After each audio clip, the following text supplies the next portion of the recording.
And to that piece of lieutenant that's always on his podcast, bash us, him.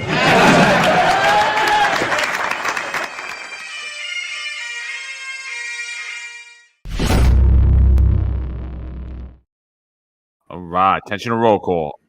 All right, everybody. Good morning. I see the chat is flying already. 8:05 Eastern time. For me, it's Mountain Time. 6:05 in the morning, bright and early. I see a lot's going on in the chat already. Outstanding. Good morning, guys. Good morning to you, friends who listen to the podcast. Top of the morning, roll call. Listen, I spoke to many people. I've had many conversations, and they keep telling me, and they still tell me, what are you going to do when you run out of content? Brother, to all the people I spoke to, I don't know if you said it because you actually care or if you're saying it because you want us to fail. The content is endless. John, good morning, bro. Good morning, people. How's everybody? Sorry, I'm just sharing this out, getting some people in here. Yeah, dude. I don't know. Crazy. I mean, I think a good feeling yesterday. I finally fell asleep about 8:30 yesterday from early the day before.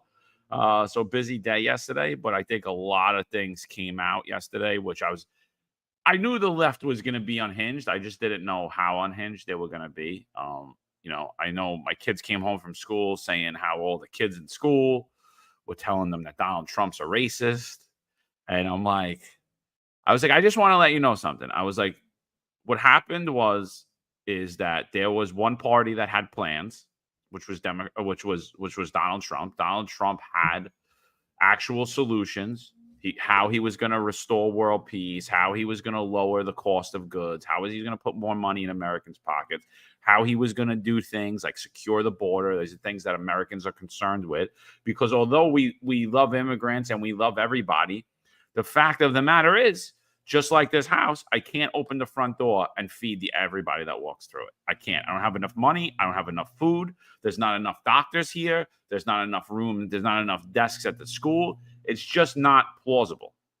So although it sounds like a beautiful strategy, it doesn't work. And we're seeing it fail over and over again. We're seeing the inflation rise, places like New York City. We're seeing the crime rise. We're seeing all of the failures of this administration. So to sit there and say that Donald Trump is a racist is crazy, because his opponent basically ran on the fact they ran on gender and race.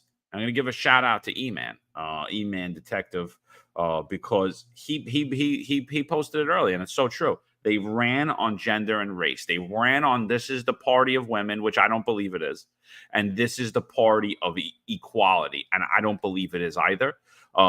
But because of those two things, they ran on gender and they ran on race, and that is the exact demographic that beat them. The women and minorities. The minority community is what took them out. I mean, you see it clear as day. I mean, although we didn't win New York, when you look at the numbers, this is the highest turnout of male Jewish voters for a Republican in I believe it was in 20 years. It was like a 20% increase in male blacks and male Hispanics, in female blacks and female Hispanics and females in places that are solid blue. So it's laughable to sit here and come home and say he's a racist, and immediately everybody's on the attack. Immediately. Shout out to you, Jesse James, $4.99 to the podcast. We're getting coffee and donuts. But Jesse James said, support the podcast, especially Eric Starling. Shit's expensive. Thank you so much. I'm going to put this towards coffee and donuts. Maybe we'll put it towards the Starling also. Hopefully things start working better. It's been a little better lately, actually, the Starlink. I mean, it's pretty good. I got TVs going, streaming, internet, doing the podcast with it. So it's pretty good considering I'm out in the middle of nowhere. So with that being said, I don't think that Kamala Harris is a good representation. Excuse me. Got a frog in my throat here. I don't think that Kamala Harris is a good representation for professional women. The professional women that I know do not align themselves with Kamala Harris. They don't see Kamala Harris as someone that made it through the ranks or someone that grinded to get the job. They see herself butt up to men to get to where she needed to be. So the professional women that I know that have made it through in life because of their accolades and not because they sexualize themselves, do not align themselves with Kamala Harris. So with that being said, again, I think that's the one thing about a lot of people that support Trump, including us, is we're not saying, hey, people that support Harris, that's it, you're done for. I want what's best for them also. We're all Americans. We have to come together. We just need to actually have logical conversations. Why would you not want to have Trump in power? Why would you not have Trump as the president? Here's an opportunity to not have overtime taxed, which most people have to do overtime to make it in this country right now, especially with the inflation that we're dealing with. Why would you not want to have someone that actually wants to close the borders, which is going to actually help the economy here? It's going to help crime, because we're not getting the best of the best from these countries. Again, I always support immigration, legal immigration. We're getting the spoils from the jails from these countries in Southern America. That's what we're getting. So why would you not want that? Again, what logical reason would Kamala Harris, no pun intended, Donald Trump for presidency? What, again, in any conversation I've had with anyone about the two candidates at the time, was that they just hate the orange man. They hate Donald Trump. But other than you hating the other guy, why would you support this person? What did this person do for you? But now I'm sure we'll see the tides turn, and we'll see people say, oh, wow, it worked out great, once things go in place. Of course, because it's going to work out for you also. So listen, if it brings us together, that's where we need to be. Yeah, but the political rhetoric is actually the divisiveness. They were like, "Oh, we got to get Donald Trump out of office to stop the divide." I remember when Joe Biden won. The next day, it was all about healing, and then they immediately went on the attack. Immediately went on that some of us should be in jail because we're adhering to our religious beliefs or are holding on to integrity. We wanted more information, some people, whatever it was, whatever the reasoning was, immediately went on the attack. And what we're seeing is Donald Trump was elected, and instead of calling for, coming together, we're not, of course we're not. I told you a story right before we got on, and I don't really like to get into my personal business, but here I am in Florida. Directly across the street from my house is a Democrat strategist. Right. And she's a pretty big player in the Northeast Florida politics. And, she doesn't like me. And I don't know why. I've never had a conversation with her. I'm very nice to her. She actually had a nice party for us when we moved in. All this stuff, like very nice woman. Like we're cordial. I'm always cordial with her. I'm not political at my home. I have an American flag outside my house. Other than that, you would not know how I swing one way or the other. I don't speak politics to my neighbors. I just don't. It has nothing to do with, hey, how you doing? Blah, blah, blah. I'm pretty, I keep to myself when it comes to that. But I believe she thinks she knows how I lean politically, and she had a sign in front of her house, a Harris Wall sign. I didn't have a Make America Great sign. I just had my flag. I don't, it doesn't matter to me. I don't need to know who you're voting for. It doesn't matter. Same way I don't need to know what's going on in your bedroom. I don't need to know who you're voting for. But, yesterday she was infuriated, wouldn't even say hello to anybody. And I'm like, I don't get it, man. I don't understand. Like, what is the divide here? Like, why can't we just have a normal conversation? It's fine to be disappointed and think that things should go a different way. But why are we beginning to hate and turn on each other? And we're going to bring up New York Governor Kathy Hochul. We'll bring up snippets of her press conference. Maybe even bring in the whole thing. It's pretty long now. It's about 50 minutes. So I'll bring in a snippet of that and Letitia James. And then, I have content for days of politicians on the left and the stuff that's being said. And they're not trying to close a divide. They're trying to create a divide. And it's honestly disheartening, and it's un-American, and it really is disgusting to sit there. You called us Nazis for the last few months. You said that we need to move to different places, do this, do that.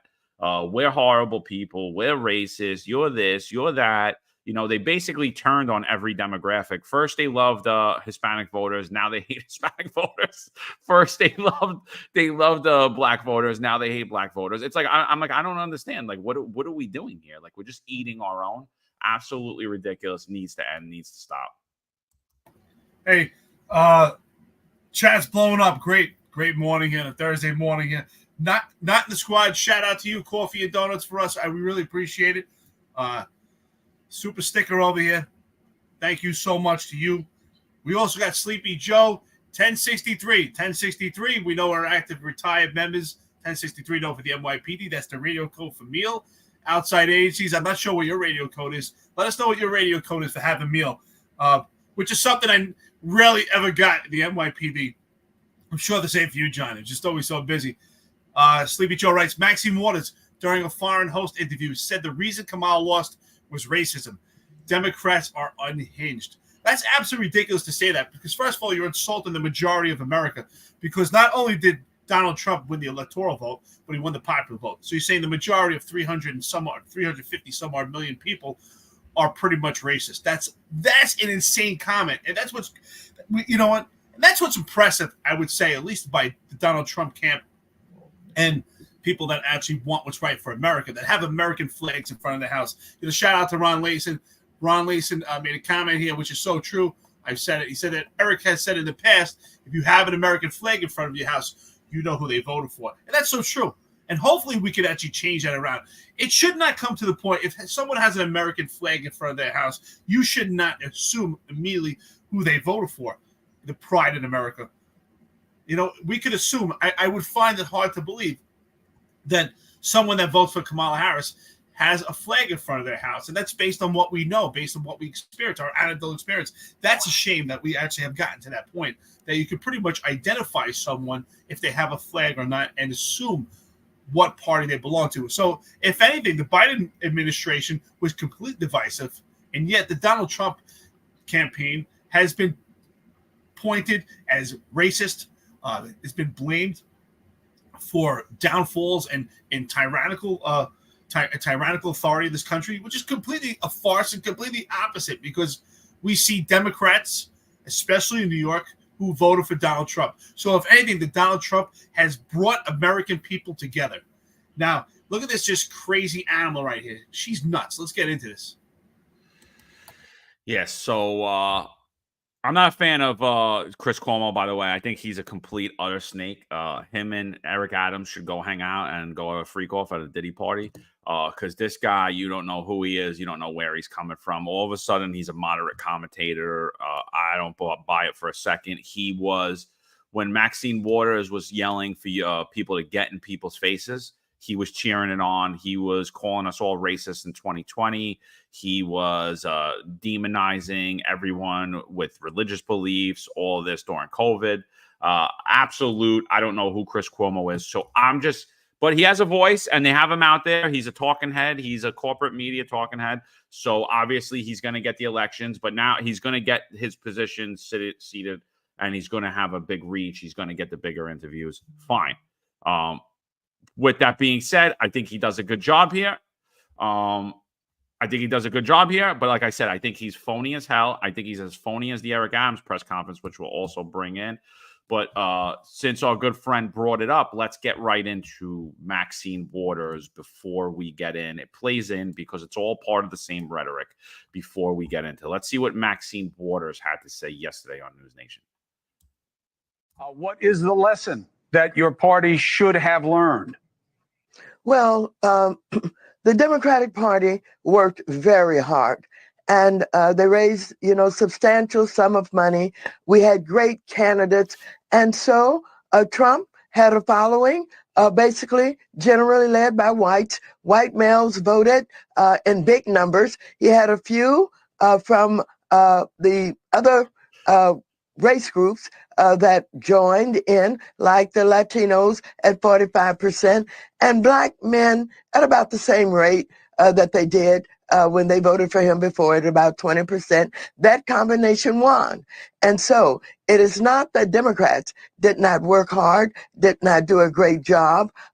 We had an unusual situation where we had a black woman, which this country has never seen before. A combination of all of those things led to his win. I will not push back on the idea that race and sex matter in American politics. I think they do. I don't know that it was the controlling variable, and you don't suggest otherwise. To me, it seemed to be that the Democrats thought Trump stinks is enough. And Senator Bernie Sanders said something that reminded me of you, which is why I wanted you on the show tonight, Maxine, which is Democratic Party used to be, we are all about doing for working people. That's what we do. That's what Mario Cuomo's party, that's what Maxine Waters' party was. You are now seen as not that, even by Bernie Sanders. What do you think about that? First of all, Maxine Waters is divisive and she's racist herself. Just these comments alone. Could you imagine a white representative made the same comments that Maxine Waters made? It's absolutely ridiculous that she said it was male whites that were getting out there and doing these votes. And then she's actually saying that Latinos, if she's saying that they're racist, so she's saying there's reverse racism, which I don't even know if there's a such thing. She's just, everything she's saying is completely discriminatory, right? She's saying that blacks are racist towards themselves and Latinos are racist and whites are just completely racist.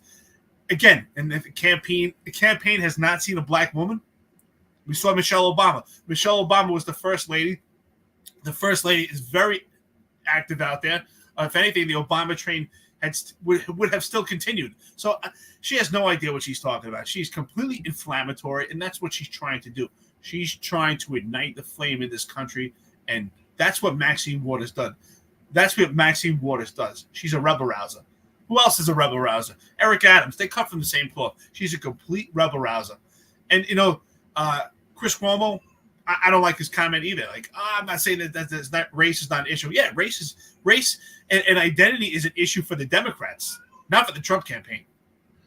Yeah, and again, they ran on that fact and they lost on that fact, and that's what she hadn't acknowledged here, yet. So she basically, what she said is that white males, black males, and Latino males are not only sexist, but they're racist. That's what she told you.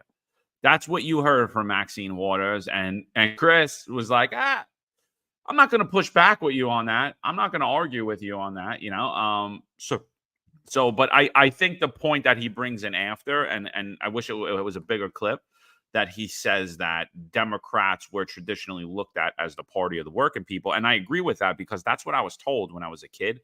Like I said, my mother was a school crossing guard. My father was a Vietnam vet. He was a truck driver, come from humble beginnings. I think my entire neighborhood was working class people, sanitation, cops, firemen, business owners, things of that nature, all working class, poor to lower middle class. And they were all Democrats. I don't know any of them that weren't. My mother loved Mario Cuomo. She hated Chuck Schumer. So that I know, like she just didn't like him. She thought he was skeezy. Hated him. She loved Mario Cuomo. Mario Cuomo actually helped my father to get VA benefits. Like I told you all, he had he's a disabled veteran. He's had a lot of issues. He had he had shrapnel in his body. He had scars on his face. He had wounds all over him from Vietnam, and he had wounds internally that he really could never heal. So Mario Cuomo helped my father to get benefits from the VA, from the government, over 20 years after he served in Vietnam. So my mother always appreciated Mario Cuomo, but I think traditionally the Democrats were always looked at the party of the working class, and I think they were looked at as the party of the rebels. Of the pushing back against the man, where it was like, the smug elitists were looked at as the Republicans. That's how I viewed politics as a young boy, as 8, 9, 10, 11, 12. That's how I looked at it going up.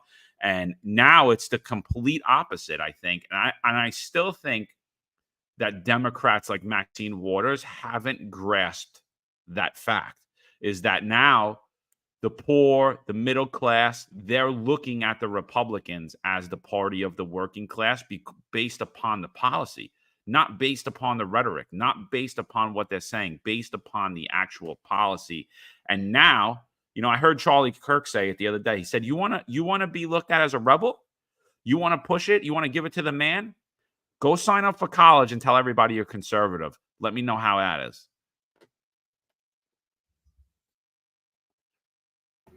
Shout out to Upstate Detective, $9.99 to the podcast, to put this towards a Starlink. I appreciate it. He says, good morning, brothers. Maxine Waters is a skull. Absolutely. Good morning to you. Good morning to our friends that listen to the podcast. Maxine Waters is inflammatory, and Maxine Waters, she does this on purpose. She's trying to ignite the flame in this country. She's trying to get other politicians on board to spew out the same rhetoric that she puts out. And then she'll say, oh, it wasn't me. I'm not trying to have any political violence, as Eric Adams would say. I'm just stating our opinion. You're right. This country, especially being former retired NYPD, we have a lot of retired friends and listeners on the podcast.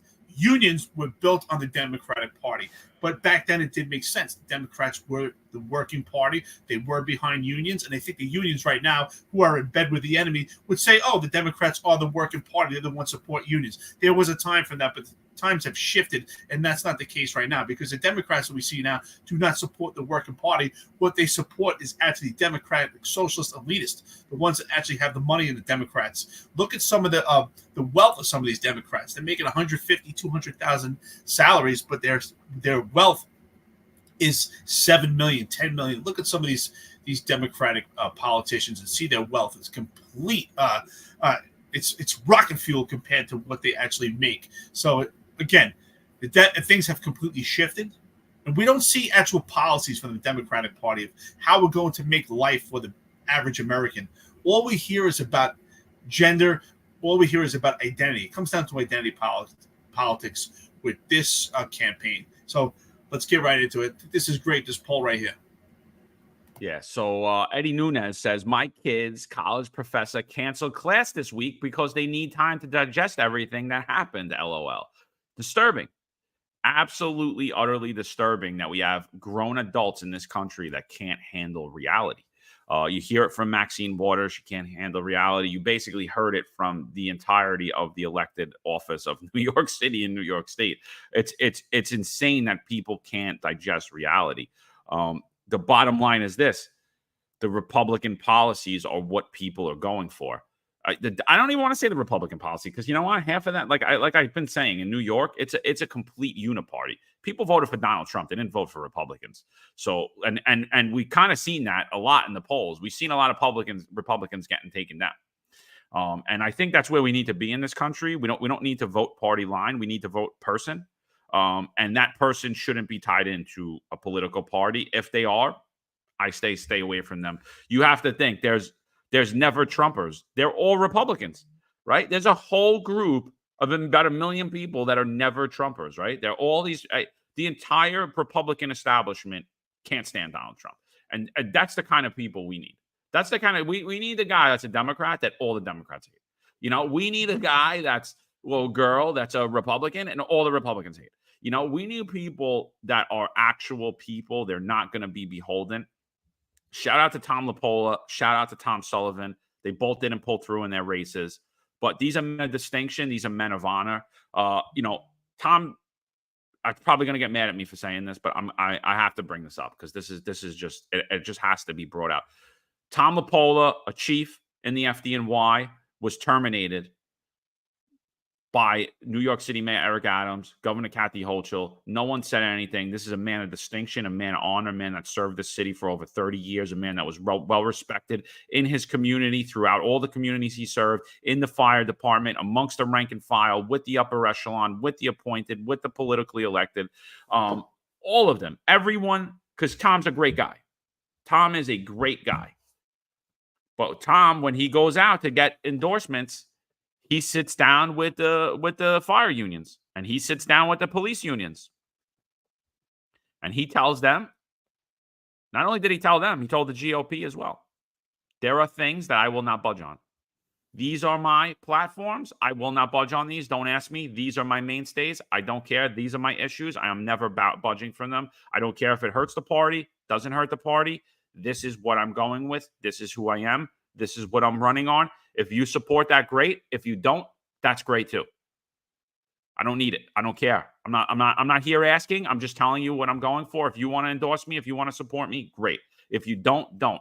He also goes out to the fire unions and he tells the fire unions, if you endorse these candidates, then I don't want your endorsement. I'm not going to accept it. And so when he was given the endorsement, he said, I will not accept it. Thank you. I don't want it. I don't want your endorsement. I don't accept your endorsement. These people are actively working against your members. They're actively working against your constituents. They're actually working against what I believe in and my values. I don't want my name on the same piece of paper as them. I don't need your endorsement. So shout out to you, Tom LaPola. That's a true leader. That's a true chief. We need people like that in politics. I mean, that's the thing we need to get back to. Unbelievable. I'm sad he didn't win, but it is what it is. But let's look at this poll real quick. This is coming out of Texas. This is Donald Trump's support in Texas among black men, right? So you're seeing the shift demographically happen. You're seeing the poor, the middle class. You're seeing the genders. You're seeing what are labeled as the minority communities coming out in favor of Donald Trump. Here we go. Even here, when we look at how black men in Texas voted, Trump was able to get about a third of their vote. Now, take a look at these graphs that show how these numbers fell back in 2020 among these demographics to how all the numbers settled last night. Among black men, Trump has improved his support by nearly 20 points. Latin men, even here. He over doubled his support. Forget 20 points. He over doubled his support of black men. Right, so exactly that. So where is the racism that Maxine Waters talks about? I mean, he has black men, black women behind him for Donald Trump. Donald Trump has been accused of being racist, accused of being sexualizing women, accused of all this stuff, and yet the people are behind him. And I think the bottom line is the overwhelming majority of Americans have come together and were able to put aside labels in this particular campaign and actually with their vote. And that was impressive through all the rhetoric that has been pushed by the Democrats to try to box people into specific gender identities, into specific identity politics. People were actually able to see through it, and they want better, and they want to be Americans. It doesn't matter if you're a black American, man or woman. It doesn't matter if you're Latino, man or woman. It doesn't matter if you're white. The bottom line is we're all American. So I think the Trump campaign could bring everyone together, and that's what they're trying to do. So it's up to the Democrats. Will the Democrats be professional and actually allow Americans to come together, or will they keep scratching at the surface and trying to just point at Donald Trump and try to take him down and play victim here? So Democratic Party is not looking too good right now. They're not looking professional. It looks like they're going to play victim, and it looks like they're going to try to tear Donald Trump down, and that's what we see right now. So strength to Donald Trump, strength to Americans. And John, I think you've made a great point. They did not vote for the Republican Party. They voted for Donald Trump, and what they voted for is leadership. That's why I say that Donald Trump is the candidate right now, because what we need now more than ever is leadership. We need leadership to actually set the tone, set the example for this country. We need someone that has the endurance and the stamina to do that, and that's Donald Trump. Absolutely. So we just got Bill Vick just subscribed to the podcast from Englewood, Tennessee. Shout out to you, Bill Vick. Appreciate it. Yeah. So listen, a lot of things. I think that Donald Trump is the blueprint going forward. I'm not talking about mean tweets. I'm talking about he's the blueprint. He is saying what he's saying. He standing up for what he believes in. I think that is the quintessential politician. That is what America is going to lean towards going forward. I think that's what we should lean towards when we start to look at our local elections. We got to look at people that are real. If you cannot sit down in a long form interview and come on the show and talk about your policies, what you want to do as opposed to your candidate's policies, who you are, if you're afraid to sit down and show the world who you are long form, you have no business being in politics. If you're afraid to debate your opponent, you have no business being in politics. I would have loved to see, shout out to Tina Forte out of the Bronx. I would have loved to see a debate between Tina Forte and AOC. AOC won the race. Tina Forte put up a good fight. But I like Tina Forte a lot. But I think a lot of her support, I think she was missing, and I didn't love her campaign of fire AOC. I was under the and I still believe that we need policy. We want to know what exactly is firing AOC mean. Who is AOC? Why are we firing her? What is this? What are you bringing to the table? And I don't think that campaign brought out enough. I think that Tina Forte is a legit person. I think I really supported her for years, even before she got into the political game. And I think that was the thing that was missing out of that campaign, as opposed to the Donald Trump campaign. When you look at the Trump campaign, I mean, it was brilliant because it honed in on the policy. It honed in on exactly what he was going to do. What are the problems? How I'm going to fix them. And that's what we need going forward. AOC doesn't bring any of that. She has zero substance. I mean, she's a pretty face. She's got a nice body. That's about it. Anything past that, she's done. She doesn't have any policy whatsoever, and she's basically controlling this seat. I mean, no, she hasn't met a solid challenger since she came in. She hasn't had anyone put up a good fight. I think Tina Forte's this run, was the biggest fight we've seen against AOC. She's a far left Marxist. I mean, and she's saying the inflammatory things. He is AOC. Here's what she's got to say about Donald Trump getting elected. I mean, I can't believe that anyone's voting for her. I can't believe it. We are about to enter a political period that will have consequences for the rest of our lives. We cannot give up. We now find ourselves in a time in history that has precedent, and we find ourselves, I believe, in a time where there are, let's say, peers in history of mass movements of people that mobilize to protect one another in times of fascism and authoritarianism. And this is the era that we are poised to enter. Donald Trump has talked about turning the military on U.S. citizens that he deems his domestic political enemies. Authoritarians and people that he affiliates closely with and strongmen abroad in regimes like that, it is not uncommon to jail political dissidents or legislative opponents. This is the world that we very realistically may be entering. Eric, it looks like your trailer back there. And I know you like Latino girls. Is AOC back there? Latino girls always my Achilles heel. I've dated Latino girls my whole life. But yeah, she looks like she might be in an RV. Hey, listen, shout out to RVs over here, AOC.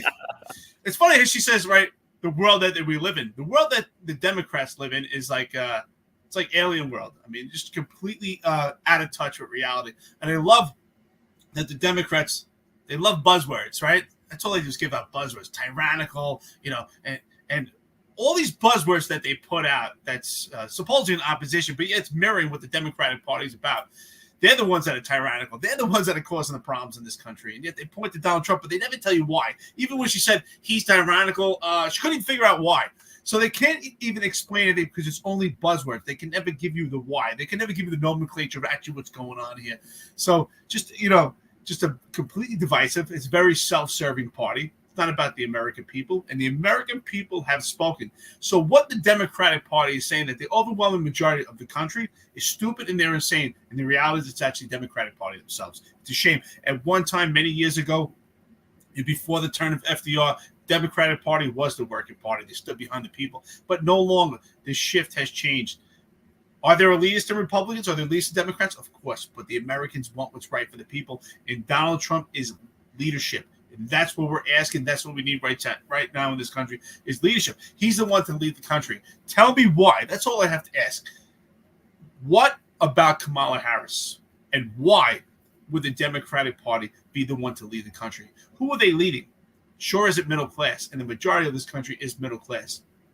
I'm middle class, so are you, John, and probably most of our friends and listeners here. We're all like-minded people. We're the ones that get the tax the most. If you ever have an opportunity to look at Tax-Free Wealth, it's a great book, and it talks about the different tiers of how the tax breakdown works out. And most of us are employees or were employees in our lifetimes, and 5 months out of your 12-month year goes towards taxes. So if Donald Trump could release and relieve some of that burden, that is a great move for Americans. That's for quality of life. So that you could actually have more food in your shopping cart, so you could put gas in your car, so you could feed your family and put a smile on because you have more money in your pocket. And your money in your pocket is a tool and a resource towards happiness. Is it ultimate happiness? No, but it's a tool that you could utilize to build more wealth so you could do things for your family. So money is not everything, but there is importance to it, of course. When people say money is not important, that's not the case at all. So shout out to Tina Forte. Listen, I hope that she takes this as an opportunity to make herself better. Same thing for Tom LaPolla. Same thing for our good friend Tom Sullivan. And I hope they decide to run again and figure out what went wrong in this campaign and what they could do to change it around so they can actually get the message out to the people, because I think the people know they're good people. So how successful people win is analyze what they went through here and to make this campaign better for the next time. And I hope they decide to come back, because we need people like Tom LaPolla. We need people like Tom Sullivan. We need people like Tina Forte that are real people. Because AOC, she's not real. I sometimes wonder if she actually believes the things that she says. Sort of like John Shell. That's what we see with the Democratic Party. All right, so about 36 minutes in, we have about 800 people on here. If you guys could just do us a favor, like, subscribe. If you haven't, check the notification bell. If you could like the space, if you could repost the space, we appreciate it. We've been under a heavy shadow ban, under a lot of different false, frivolous allegations that we're stealing people's content, which is absolutely ridiculous, because everything we post original, everything we post is from the news. You know, New York Post, Daily News, Fox News, CNN, MSNBC. Wherever. It's all news-based, has nothing to do with anyone's copyright or anything like that. Just an assault to keep down on free speech. But yeah, here you hear she's actually the Marxist. She's actually the fascist. She's actually the one who's sitting there, who wants to jail her opponents, who's creating the division. The left is now painting this picture that Donald Trump is going to politically prosecute his opponents, where they've done nothing but for the last 8 years try to prosecute him politically. They drummed up a law from the 1800s and charged this man with a felony for a misentry and hit him with like 64 counts for a misentry on a journal. They've investigated this man so much, and the only crime they could come out with is there was a misentry on a journal. And they found a law from the 1800s that's never been used to prosecute this man. And by the way, that law was a misdemeanor, and they found a way to drum it up to make it a felony.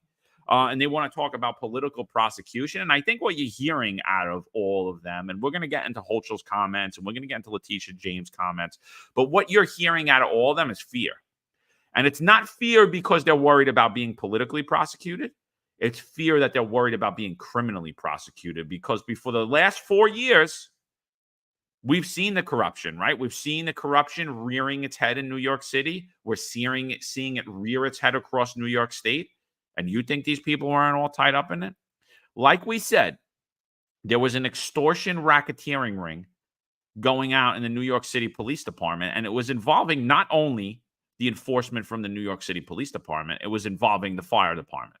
It was involving state agencies such as the Department of Health, the Department of Buildings, the State Liquor Authority. How did one person have so much pull as to get clout and influence with all of these agencies, if not for politicians? Oh, and by the way, they were all hanging out in a nefarious nightclub that Sal Greco had pointed out numerous times. And they all hang out together, all with the same people. Now you're seeing Henry Hill, Eric Adams completely distance himself from them, and we're going to see that too. But what AOC has done here is she's accusing Donald Trump of what her and her party are guilty of. Politically prosecuting their enemies, going after their political opponents, going after people that they disagree with. That is un-American. That is fascism. This party has become the face of fascism, and America's rejected it.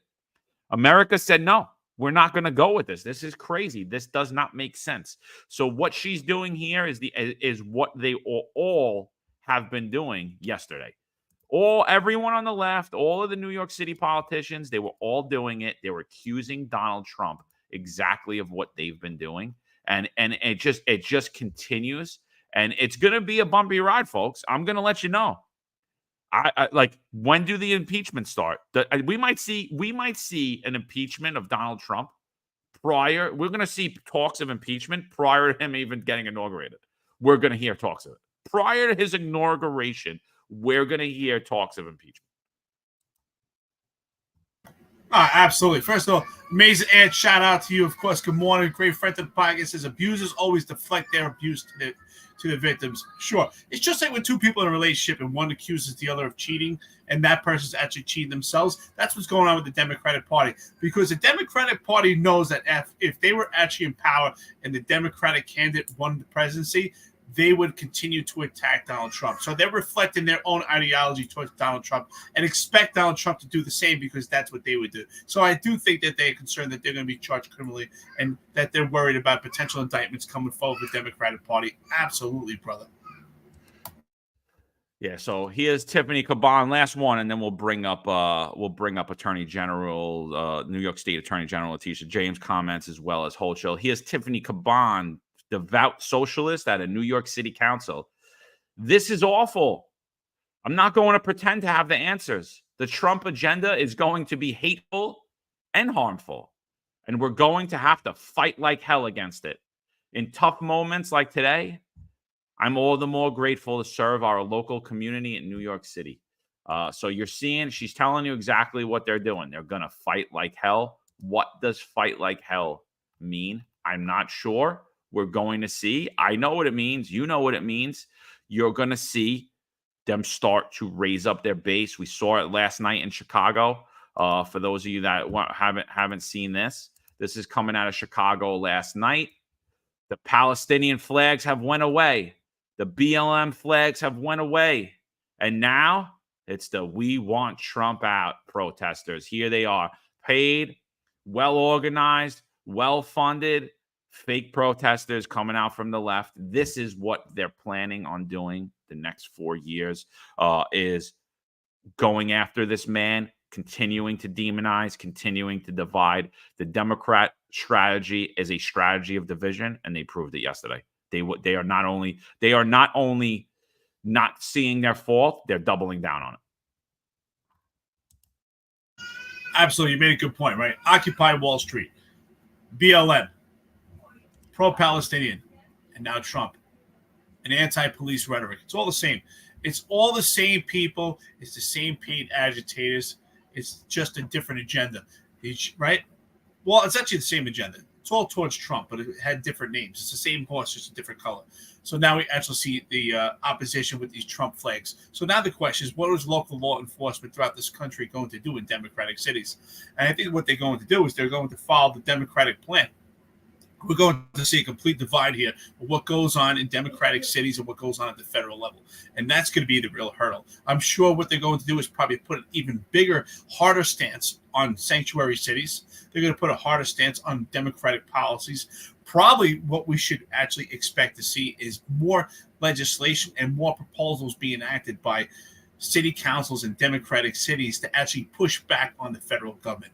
That's what I expect to see. And we're seeing right now just the rhetoric saying we're going to fight like hell. Exactly that. What does that mean? And that's going to be by making the democratic cities in complete opposition of our federal government. That's what I see, especially when it comes to sanctuary cities.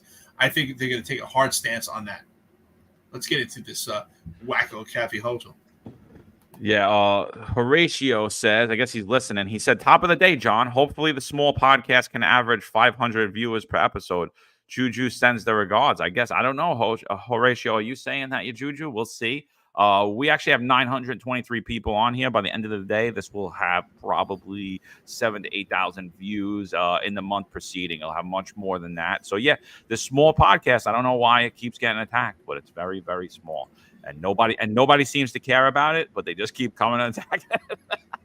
So it looks like Juju expanded himself and got himself a team. Labro, Horatio, looks like they got themselves a team. Congratulations. The Finest Unfiltered team has a team. Your team, Juju team, the Dream team, Got the Bros, whatever you want. God bless you. We welcome you here. Bring more people on your team here. Build the algorithm. Thank you. We appreciate it. And don't worry, our friends and listeners will take care of you. All right, so here we go. Here's Governor Kathy Hochul. She decides to hold a press conference yesterday with Letitia James. Completely unhinged. Let's hear what Governor Kathy Hochul had to say. Good afternoon, everyone. First of all, I want to congratulate President-elect Trump on his victory at the polls. That's why I'm so proud to stand alongside my strong partner in government, Attorney General Tish James. And beginning today, senior officials and attorneys at all levels of government will work in close collaboration with the Attorney General's office and convene regularly to coordinate these efforts and provide guidance where necessary and keep New Yorkers apprised of our efforts. Let me welcome to the podium our Attorney General, Tish James. Thank you all for coming, and thank you, Governor, for convening us. I congratulate the President-elect Donald Trump. And if possible, we will work with his administration. But we will not compromise our values or our integrity or our principles. We did not expect this result, but we are prepared to respond to this result. And my office has been preparing for several months because we've been here before. We faced this challenge before, and we use the rule of law to fight back. And we are prepared to fight back once again. Because as the Attorney General of this great state, it is my job to protect and defend the rights of New Yorkers and the rule of law. And I will not shrink from that responsibility.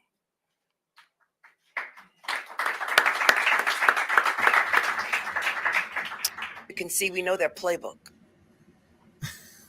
We know Project 2025 before it was even published. And we have been working both in my office and with other Democratic AGs across this country to make sure that we would be ready to respond to any attempt to roll back our rights. So here we are. We've studied their platforms. We've identified certain possibilities, fact patterns.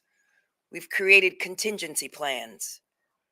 So no matter what the next administration throws at us, we're ready.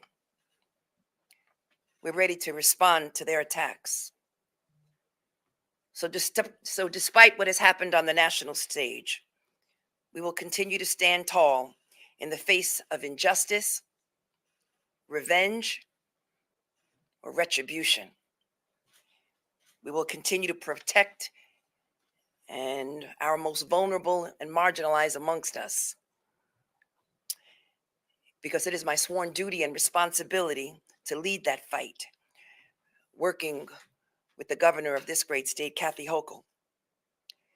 This is not the time to be fearful, New York, but faithful and steadfast, knowing that I, as the Attorney General, along with my entire team, we are guardians of the law, and we are prepared, my friends, to fight back.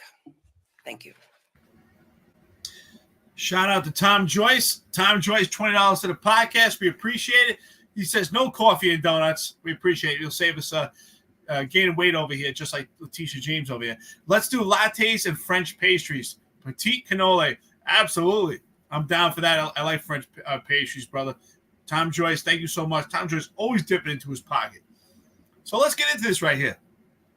This is the most divisive and inflammatory response that we could get for New Yorkers. First of all, this is the worst backhanded compliment or congratulations to Donald Trump campaign that we've ever seen. This is another inflammatory message. We have Maxine Waters, we have Letitia James, we have Kathy Hochul. We have all these inflammatory responses by the Democratic Party. Again, she's insulted every New Yorker that voted for Donald Trump. She basically, you hear what she said? She said that we're not going to waver from our integrity, which, first of all, that's the last thing that should be mentioned by anyone in the Democratic Party in New York State right now. You talk about integrity, you're talking about pointing fingers at Donald Trump, and yet they have not removed Eric Adams yet. Kathy Hochul is putting Letitia James to talk about integrity, and you've not removed Eric Adams, who lacks complete integrity, who put in place all nefarious characters, nepotism that equates to corruption on the local level in New York City. Everything that she said is complete insult to every New Yorker right now. This is completely inflammatory. And again, what they're doing is ramping everybody up, and they're saying that they're going to fight. So again, if Donald Trump tries to close the borders, they'll legalize illegal aliens. They said that they follow the law. Follow the law. Sanctuary city, sanctuary state is not following the law. Everything she said is just complete hogwash. This is just trying to ignite the flame in this country, especially New York. And she said she knows their playbook. The Democrats have a playbook, and it's on a national level right now in all these Democratic cities. This is insane what she's saying right now.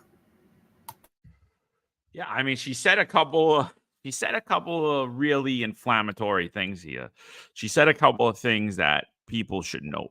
100% Eric, you're 100% right. She talks about how we follow the law. She's done nothing about the blatant, rampant corruption out of New York City at Eric Adams' office. Absolutely nothing. Nothing out of the blatant, rampant corruption out of the New York City Police Department. Nothing. Department of Education, nothing. Fire Department, nothing. Right? All of these investigations are coming out by way of federal, not state. She's an absolute, utter failure as an attorney general. The only thing she did, and she said she was going to do it, she ran on the fact that she was going to put Donald Trump in jail, and then she did it. So, but she makes a point here. We've been preparing for this for months. So your strategy is to take down Donald Trump. Your strategy has nothing to do with follow the law. Your strategy is show me the man, and I'll show you the crime. She just told you she's a Marxist Stalinist. Show me the man, and I'll show you the crime. I've been preparing for this for months, she told you. What have you been preparing for? For Donald Trump to be the president? Why do you care? You get cases, and you go after them. You investigate them, and you put people in jail if they commit crimes. What are you worried about for months? And 100%, you're dead on. She's done absolutely nothing. Complete failure. All of this is complete inflammatory talk. I'll bring it in 1 second. I'll show you guys exactly what she said going up to this, the lawfare that she's partaken in against Donald Trump. She's been solely focused on taking Donald Trump down. Nothing to do with public safety in New York. Nothing to do with public safety in her state. Nothing to do with fighting the way of corruption. Oh, and by the way, where did Letitia James often hang out? Oh, yeah, that's right. She hung out at some nefarious nightclub that was centered around all of these corruption investigations. Con Sofritos, and who was she hanging out with? She was hanging out with Eric Adams. She was hanging out with Carl Hasty. She was hanging out with criminal associates of theirs and top-ranking officials in the New York City Police Department, notably former Police Commissioner Ed Caban and all of his cohorts, and Jeffrey Madry and all of his little monsters that he has running around. And she was hanging out with all of them, doing God knows what, while millions of dollars were being siphoned out of New York City contracts, out of New York City budgets, and she did absolutely nothing about it. She's an absolute disgrace. It's a disgrace to the office that she's sitting in there. Yeah, they're also trying to propel the message also indirectly in subliminal message that Donald Trump is anti-woman, right? What do we have? We have a female governor, Kathy Hochul. We have a female attorney general, right? And Donald Trump has beat two women in the his presidential debates, right? First was Hillary Clinton, and now Kamala Harris. So I think they're also trying to propel this idea that Donald Trump picks on women, right? That's the subliminal message here, which is completely farce, right? If anything, anytime I hear Donald Trump talk about women, he's always saying, oh, this woman's beautiful. She's so smart. He talks so nice about his wife. He talks so nice about his daughters. I think they're putting out the wrong message, and it's really inflammatory. That's what they're doing. They're trying to ignite the flame. The bottom line is saying we've been preparing for this. Preparing for what? How? That is, first of all, why even give a compliment? Why even say congratulations, Donald Trump? Why even say? I would actually have more respect for them if they didn't even say that. Why even give a backhanded compliment? What they're saying, it's funny, right? Eric Adams always says, oh, do you want the pilot to fail? Do you want the pilot to not be able to land the plane? That's what the Democratic Party is saying here right now in New York State, that they want Donald Trump to fail, that they're willing to actually fight so that Donald Trump fails, because that's their moral principle. That's their integrity. That's not integrity. If anything, they lack integrity. It's funny how Kathy Hochul and Letitia James are willing to put their foot down, and we're going to fight Donald Trump. We're going to make sure that he does the right thing and not impede on their principles. But what about Eric Adams? Eric Adams has impeded on the principles for the entire state because New York City, the eye is on New York City. It's the epicenter for economics in this entire country. And yet they have not removed Eric Adams. But yet you'll do what it takes, even if it's turning on New Yorkers, so that you can have Donald Trump removed by somehow putting him in jail. This is absolutely ridiculous. Again, why don't they focus on the real problem? And the real problem is Eric Adams and themselves. They're part of the corruption. They're not part of any solution. They're part of the problem. So, but was it a threat? Because I believe it was an absolute threat to Donald Trump. I believe that there was no basis that they came and they didn't hone in on any particular policy at Trump's that they said they were going to push back on. Do you believe that that was a threat? Because I do. I believe that whole press conference was a muscle flex, and they were threat to Donald Trump. Basically, we're going to continue to come after you. But they both did it from a place of fear and not in confidence. They weren't too well versed in what they were about to say. I think that was the first time I've seen Letitia James not really so strong in her speech. She looked and appeared weak. Her voice was shaking. She appeared afraid to me. Well, I think that we're starting to see that the walls are starting to cave in, right? When it comes to New York State, we see a level of corruption that has seeped through the entire state right now. And it will come out. Eventually, it's all going to come out. And if this corruption probe actually has teeth to it, if it's legit, this could potentially be the largest corruption scandal in the entire country and the entire history of U.S. history. Absolutely. And yet they're trying to deflect all this information to Donald Trump. Absolutely ridiculous. Shout out to you, Sal Greco, who's identified Tish James as an attendee, a participant, partying at Casa Fritos, consorting with known felons, hanging out with the likes of the upper echelon of the police department, hanging out with consorting felons. So absolutely. So they talk about following the law. That is actually it's actually laughable hearing that come from them. They consort with with criminals, a complete criminal association by high profile politicians of New York State, and yet we have not seen them come down on Eric Adams. Not yet. They're willing to threaten Donald Trump. And I do think you're right. I think it does come from a place of fear. So I think we could project, we could see that it actually might get far worse as a sanctuary state. And it's interesting, right? We did say that a lot of people are happy right now and they think the fix is in because Donald Trump is here. And we support Donald Trump. We support his movement. We support his leadership for the country. But things may actually get worse before they get better because we're going to get extreme amount of opposition from Democratic cities, especially in New York State. And they said it out loud. They said it publicly. You got to read right between the lines. And they're saying they're not going to stand down. And they're not going to allow Donald Trump to govern New York State. New York State will basically be its own country. That's what they're saying. New York State will not be a part of America. New York State is going to follow its own rule of law. What that is, I'm not sure. Yeah, so here's Tish James, 2018. She's running for Attorney General. Let's see what her platform is. Let's see what she was running on when she was running on Attorney General. Was it to uphold the rule of law in New York State? Was it to keep New York State free of corruption, free of crime? Let's see what she says. You should not be afraid, not be fearful of Donald Trump. We should take him down. We should sue him all the way to bankruptcy. We should investigate his business interests. We should investigate his business holdings. It's the question of mission creep. There has to be some limitation on what the Attorney General can do in interfering in these private transactions where people don't claim harm. This is not the time to be fearful, New York, but faithful.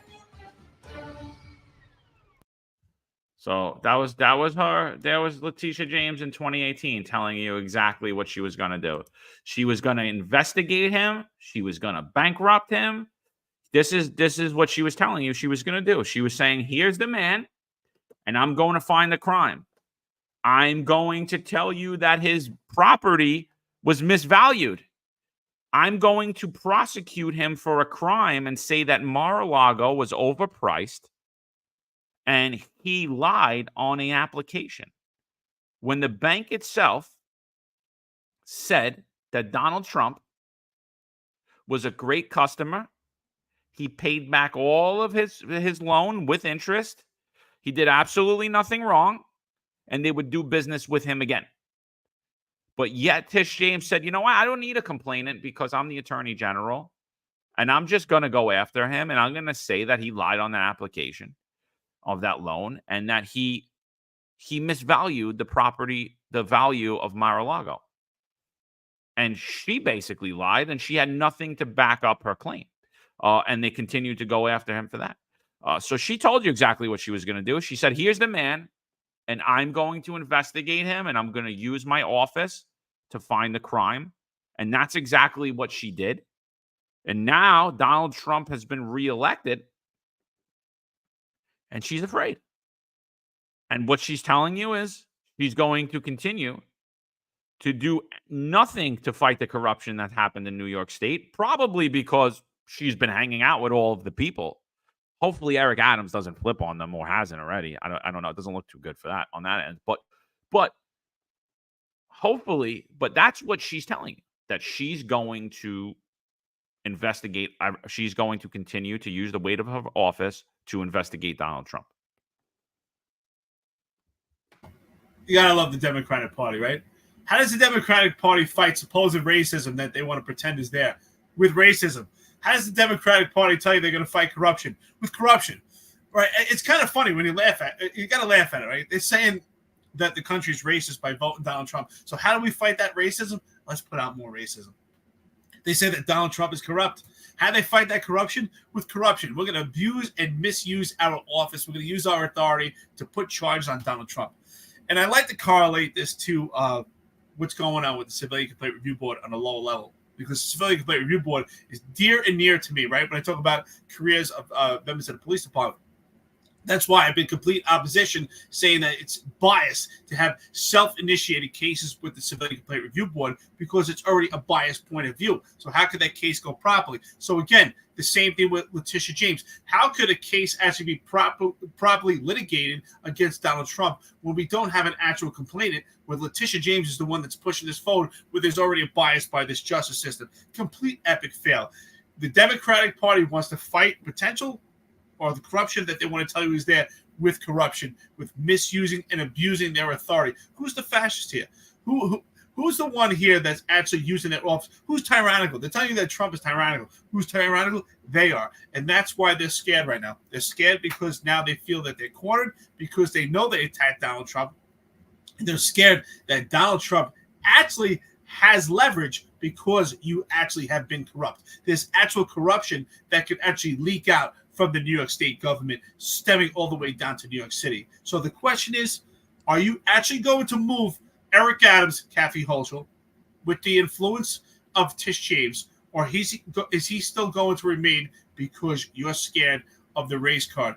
You're going to deflect all this stuff to Donald Trump and insult every New Yorker that voted for Donald Trump, including the Black and Latino vote? That's what you're doing. Supposedly saying that Donald Trump is racist and corrupt, but they're insulting every American, and they're insulting every New Yorker that voted for Donald Trump, that voted for America, that believes in stars and stripes, that believes in this country coming back to where it needs to be. These are the socialists that are taking down this country. They are the threat. Letitia James is a legit threat to this country. Are you saying they're a threat to democracy? I think I heard that before. Yeah, absolutely, dude. It's crazy what the rhetoric they're using. And again, they're using the playbook, right? That's the communist playbook. Accuse others of what you are guilty of. That's what Letitia James has done over and over again. We already know the answer. Eric Adams is not going to be removed because unlike him, they're smart. Unlike him, he knows they have dirt on him, and they're trying to hold on to keep him out of jail because they know he's going to turn on them. They know he's the Henry Hill in New York City politics. They know it, so they're trying to keep him in play. They're doing exactly what he wasn't smart enough to do, which is protect the people that they were committing crimes with and doing corruption with, instead of kicking them all out of New York City government. And they're going to tell. They're going to tell. So, and Eric Adams right now, we'll get to him in a minute. But before we do, let's just see who Letitia James is. Look, she's standing next to now New York City mayoral candidate Scott Stringer. Scott stands there like a complete loser. So, Scott, I'm going to say you should never be the mayor. And if you are, no, neither of us want to work for you and come to the New York City Police Department unless we have free and total reign of it, free from you, because this is absolutely embarrassing that not only do you sit there and not say a word about this, but you smile. You listen? This is Letitia James. You ready? Here she goes. Stand up to an administration which is too male, too pale, and too stale.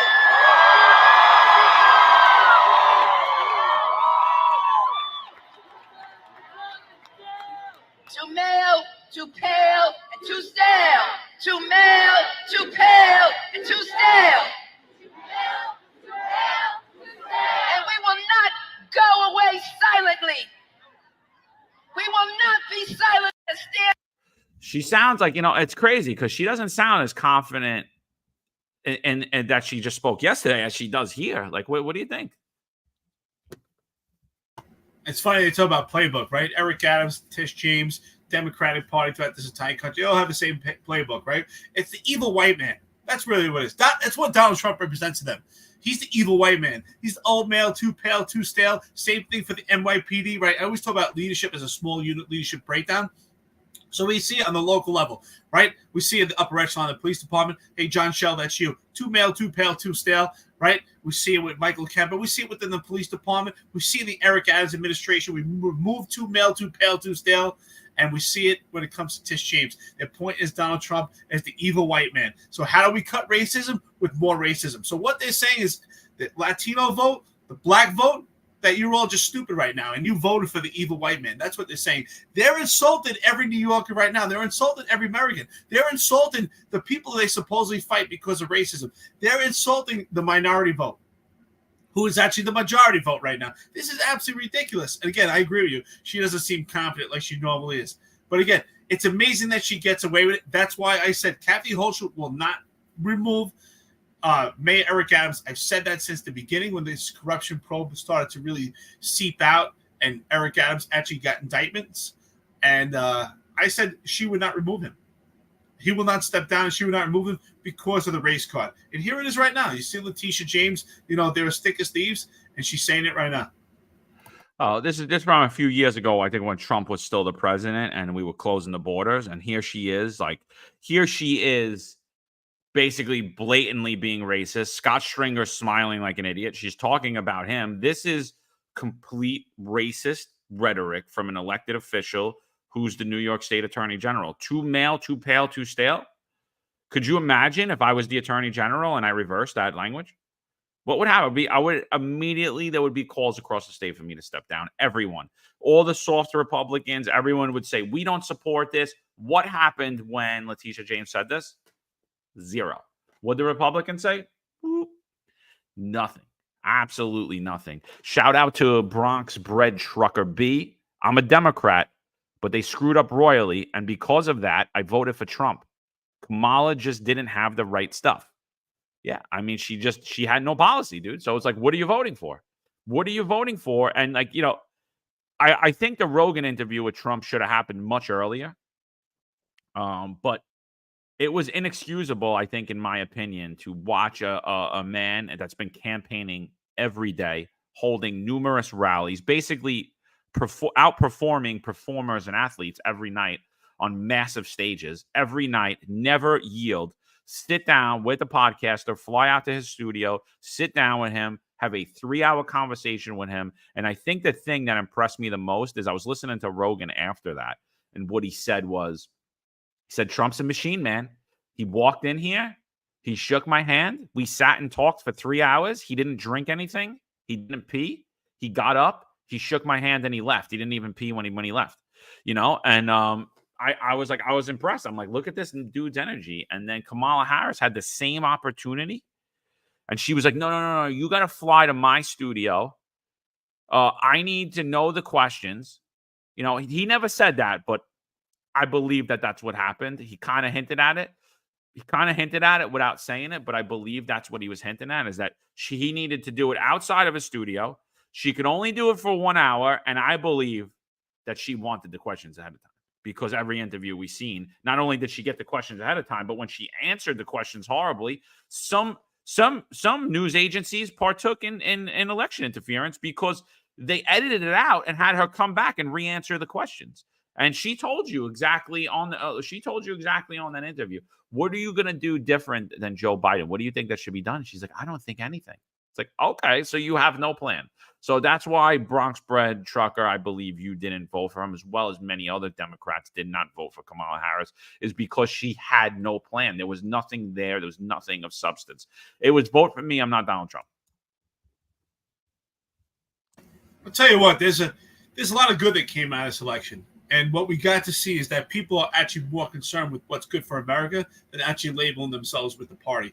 So shout out to the Democrats that continue to be labeled as a Democrat but voted for Donald Trump. Shout out to them. Honestly, shout out, because they believe what's right for America. So it came to a point that we voted for leadership and not for the party, like you said earlier, John. So that's the one good thing I think that came out of this, and is that we saw that people are more concerned of what's good for the country than their own and identifying themselves with a particular party and their own identity politics. So this ideology that was pushed out by the Democratic Party to have identity politics, I really think spin back and turned on them, because the Democrats said, wait a minute, we're not just going to identify ourselves and vote for someone just to be a part of a particular party.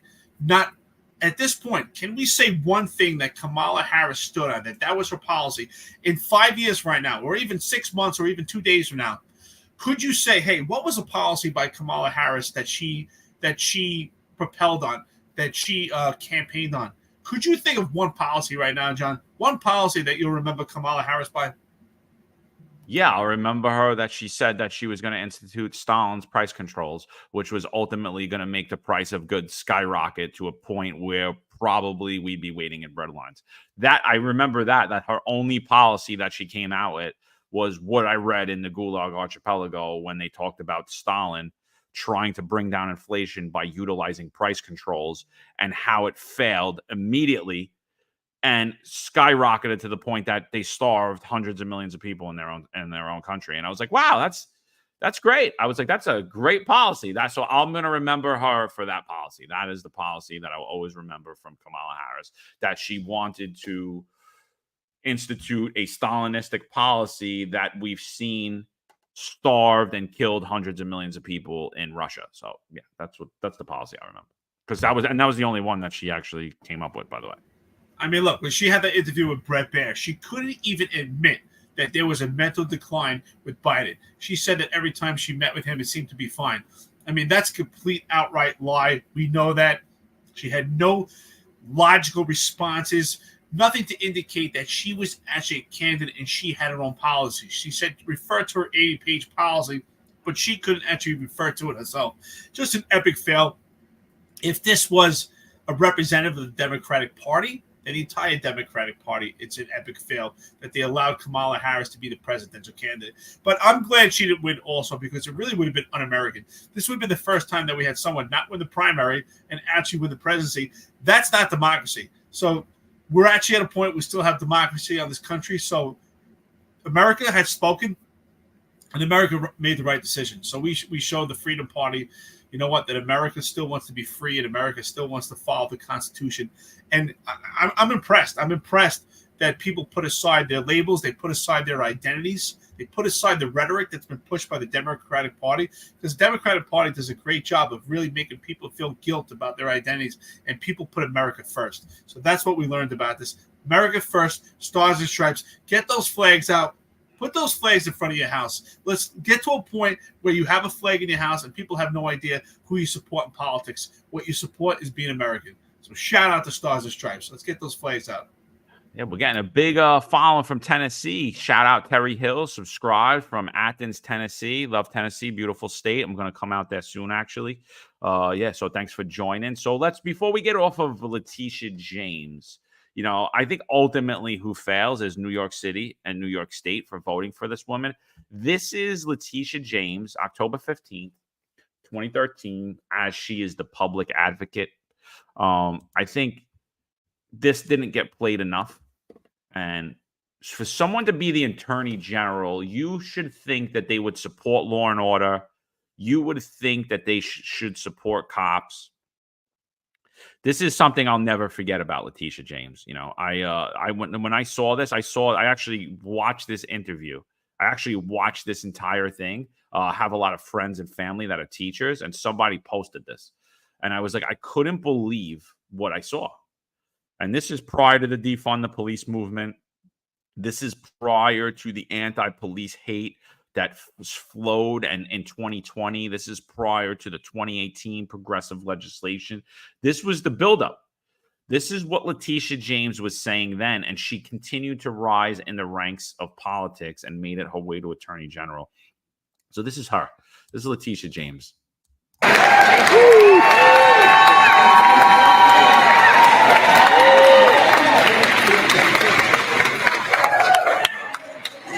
First, let me welcome you to my district, to Prospect Heights High School. That's right.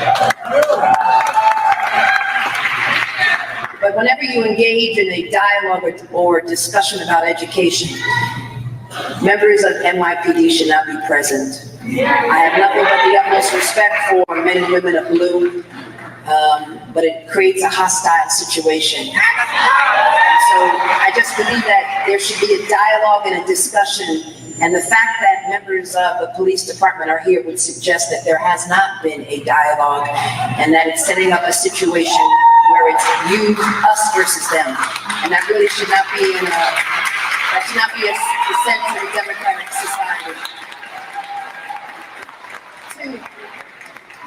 Here we are, 50 years after Brown versus Board of Education. A decision which proudly, the school that I graduated from, Howard University School of Law, that was the laboratory for that landmark case. And that case stands for the proposition that we shall not establish schools that are separate and unequal, and that people who are different should not be treated differently. And what I have discovered as a result of all of these co-locations, 4 in my district and all throughout the city of New York, is that you are setting up a system which is separate and unequal. What do you think about those statements, Eric? You know what? It appears she's been spewing the same rhetoric for years. You know, I think this was all started part of the Obama train. Absolutely. So thank God Donald Trump's in office and we could get Obama train out of here. Absolutely ridiculous. This is so inflammatory. She's supposed to be, she's supposed to root for law and order. At this time, the New York City public advocate, you're supposed to support the police department, support law and order. This is insane what she's saying right here. We shouldn't have the police department here. It appears that the police and this ideology for the police movement started much earlier, not just on the level of Obama, but seeped through the actual local government. Again, this creeped up slowly. 2018 was really the pinnacle of climatic change, but it didn't happen overnight, and this just solidifies it here.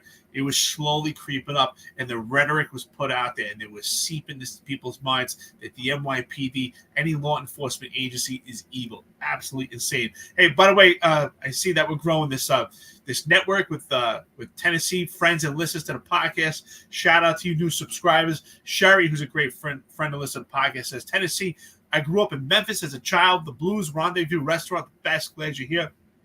Outstanding. Let's continue to build this network throughout the entire country.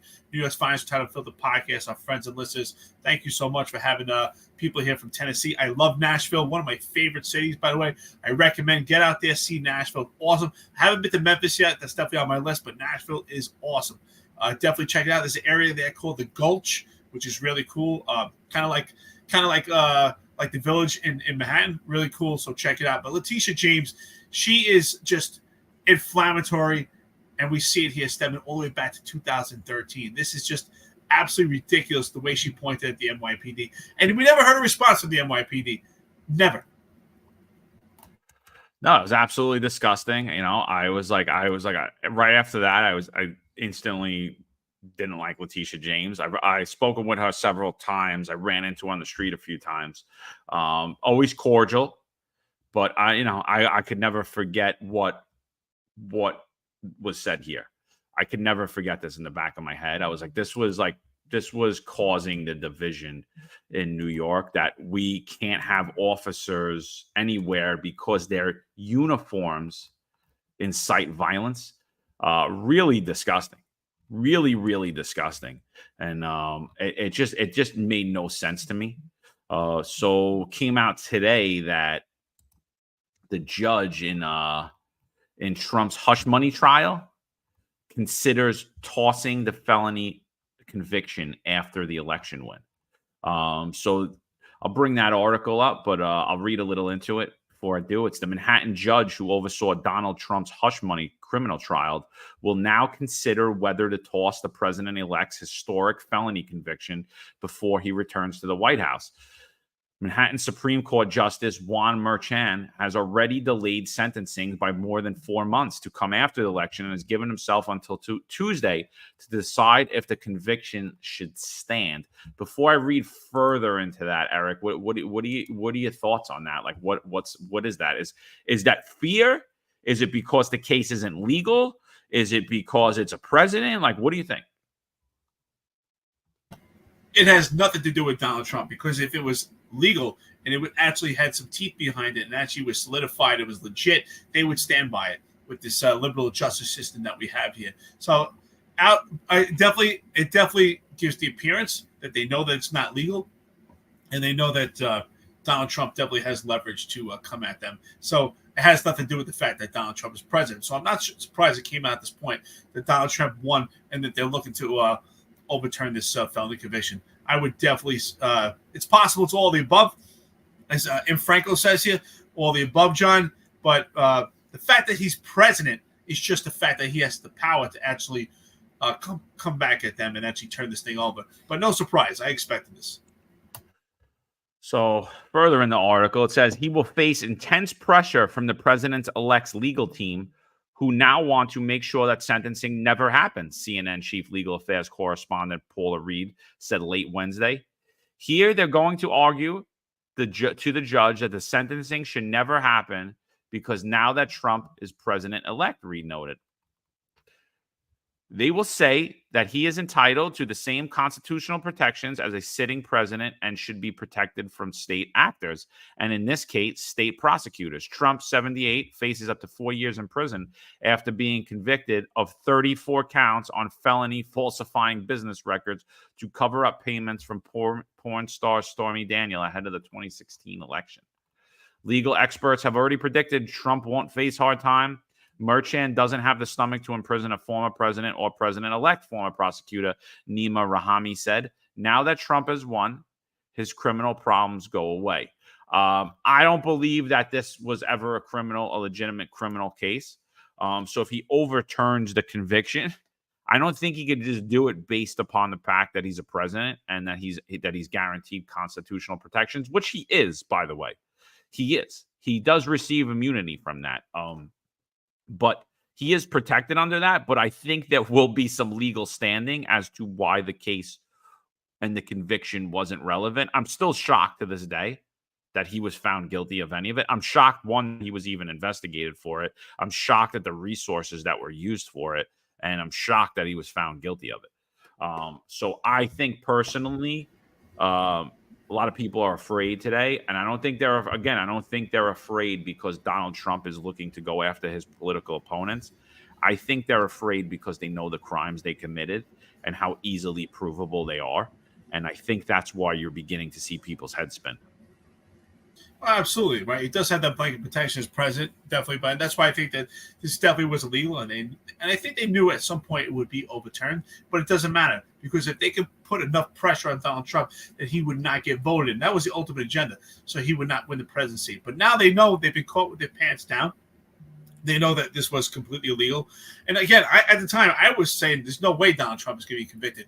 But what does it prove? It proves that our justice system can be polluted. It proves that our justice system can be corrupted. And it proves that our justice system is no longer apolitical, that our justice system is not blind. It's been completely politicized. So again, thank God Donald Trump is in office. Let's bring America back. Let's bring our justice system back to, the blind lady that we have a legal system that is blind and it's not politicized. We have to get back to that point.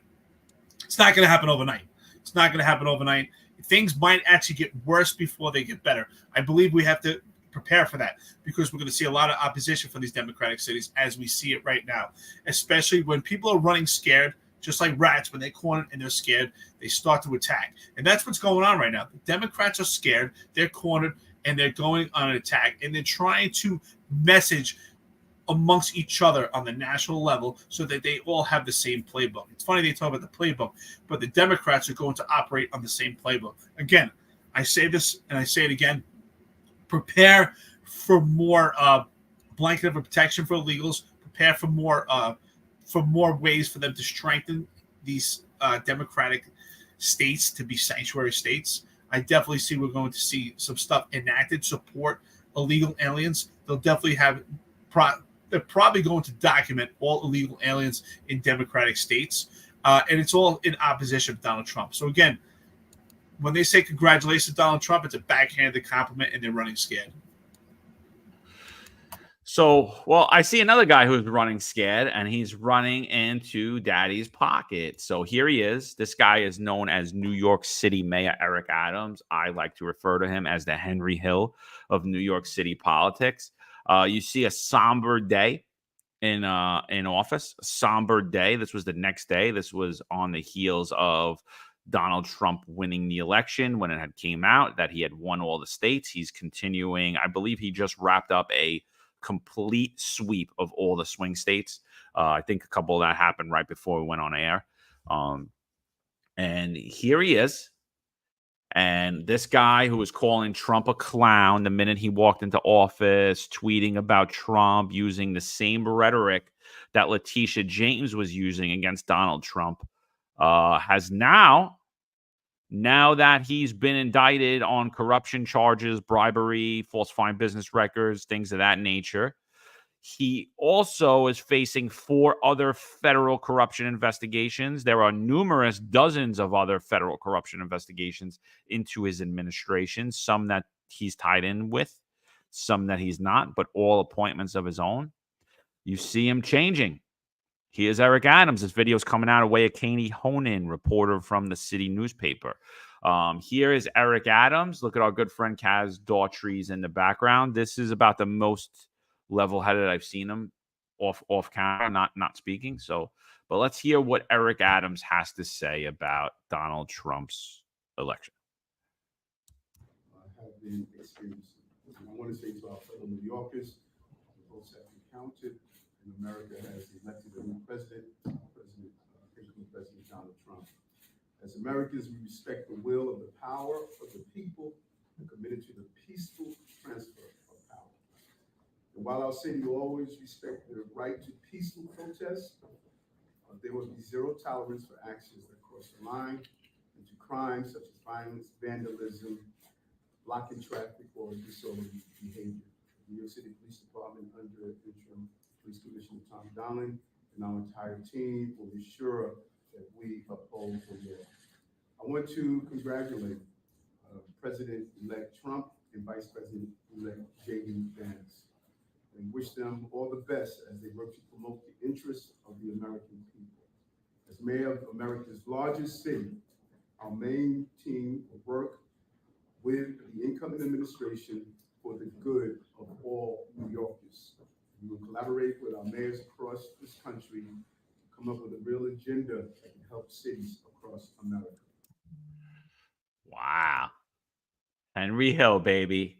What do you got, Eric? Well, I couldn't hear a thing, but I heard it anyway before. But yeah, absolutely, Henry Hill. James Phillips says, y'all two guys need to quit. Call if the shoe was on the other foot. Donald Trump people would do the same thing. You know it, and I know it. Absolutely not. Absolutely not. So first of all, one thing I will say, what we did see, and I think this is great, we can't say New York State is a Democratic state or a Republican state right now.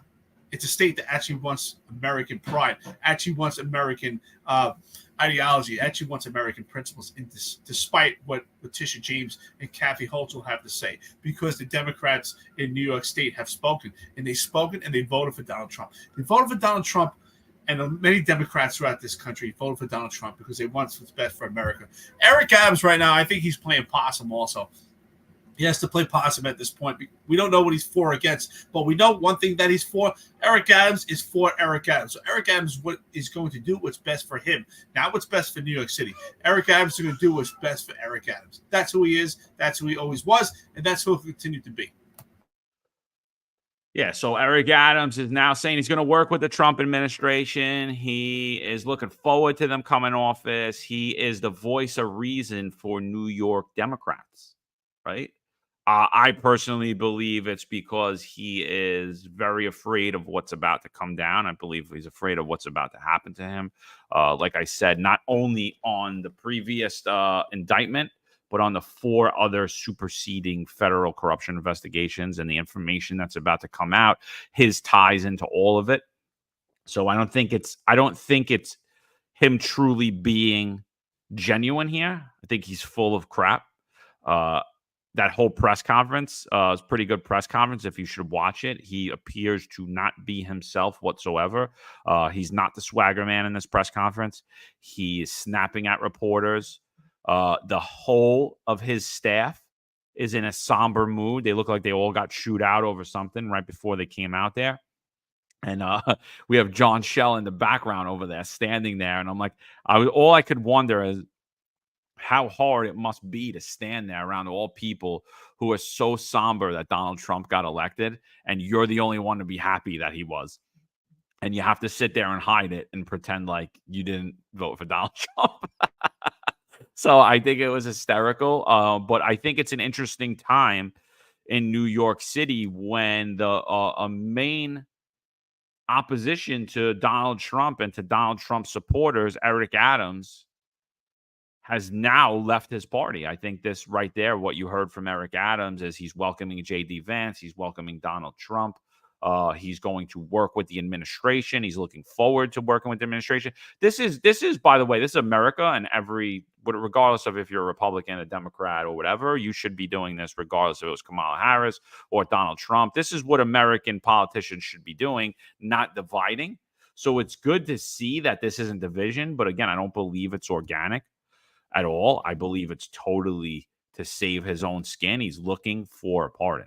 100%. He's looking for a pardon. I think his political career is over. And what you witnessed here at this is Eric Adams completely distanced himself from the New York Democrats. And he's saying, oh, look at me. I'm going to be now moderate voice of reason and welcome to Donald Trump. Please don't throw me in jail. I'm sorry for all that I did. It also shows that he has no fear of being removed, right? Because right now what he's saying is actually just completely polarizing to Kathy Hochul and Tish James, their message about Donald Trump, because he's saying he's willing to work with Donald Trump. And it actually goes against what's going on with the state right now, according to what we heard from Letitia James, that they're going to fight. They're going to represent New Yorkers, their principles. And what Eric Adams saying, hey, I'm willing to work with the Donald Trump camp. So completely, I agree with you. He's completely distanced himself. But at this point, it doesn't really matter. It's actually perfect timing for Eric Adams. It's brilliant by Eric Adams, actually. He's completely stupid. He's a moron, but he's not stupid when it comes to himself. He's not stupid when it comes to needs of Eric Adams because it's smart. At this point, is there really a Democratic Party or a Republican stronghold in New York State at this point? No, because everyone voted for, the majority have voted for Donald Trump. Democrats have spoke out and said, listen, we've had enough. So it's perfect time for Eric Adams to even distance himself from the New York State government, with Letitia James and Kathy Hochul. He knows that they're not going to remove him. All the rhetoric who's spit out. So the question is right now, who's actually more corrupt? Is it Eric Adams at the local level with the New York City administration has been probed? Or is it Letitia James and Kathy Hochul who are actually putting out this message to be inflammatory towards Donald Trump?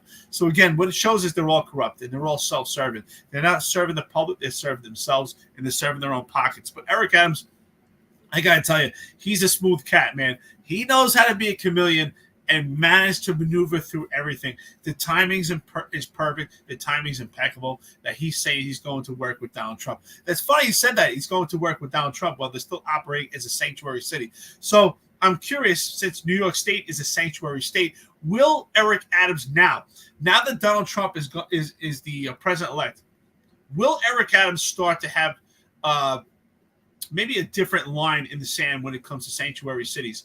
Will he completely put an executive order out in opposition to the sanctuary city? Not sure. But I think we can expect with Eric Adams that he might have a stance that actually starts to work with federal partners just to support Donald Trump so that he actually gets a pardon. So I think time will tell. Let's see what happens. But I would put my money that's what we're going to happen. We're going to see a complete riff on what's going on with Eric Adams and Kathy Hochul, and they still won't remove him. The only chance that we have of Eric Adams being removed is by city council, and we've seen enough. We've seen they're not going to do it. So you know what? You know who benefits by Eric Adams continuing to be in office? New York's Finest Return and Filter podcast, because we get more content. Thank you, Eric Adams. We appreciate it, and he'll keep useful idiots in charge of the NYPD. So we can continue to laugh at it. It's a great comic. It's great. It's great comedian material. So let's get right into this. So Eric Adams is now going to mirror this podcast, in my opinion. He's backed away. He still says that New York City should be a sanctuary state, but now he believes that criminals should be deported. He believes that people who commit felonies should be deported. Big switch from his campaign where he said that under an Eric Adams administration, no undocumented immigrant, because that was the buzzword at the time, no undocumented immigrant should ever be in a position to be harmed by the police or by law enforcement. So now he's completely shifted from that, and he's saying now that criminals should be deported. But he doesn't support the mass deportation, and he still supports sanctuary city. But in the days and weeks that follow, well, if he's still there, because I'm going to say right now, I think he has bigger problems headed down the pipeline. And now that the election's over, I think we're going to see some more news around these other investigations and around the indictment. He tried to get the indictment removed twice. His top paid lawyer that I did believe New York City taxpayers are paying about $2,000 an hour for failed his arguments of, well, everybody gets bribes. And really, what is a bribe? I think that argument kind of fell on deaf ears. It's like, well, all right. Yeah, but we have a former president and now a president-elect who you prosecuted and found guilty of a absolute ridiculous crime that no one ever heard of in their life, and then drummed it up and made it a felony when it was only a misdemeanor. Like, crazy things had happened. So it's so funny.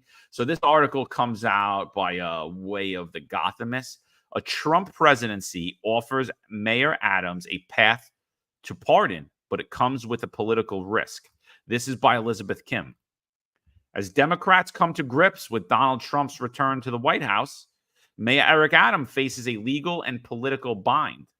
He could benefit from the incoming president's sympathy as he fights his federal corruption charges, but risks suffering politically by cozying up to his party's most powerful adversary.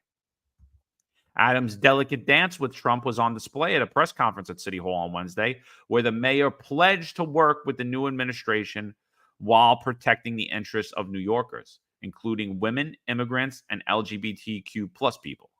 We will work with the new administration and Congress to develop a realistic and compassionate national strategy for our immigration system, Adams said. Wow, shocker.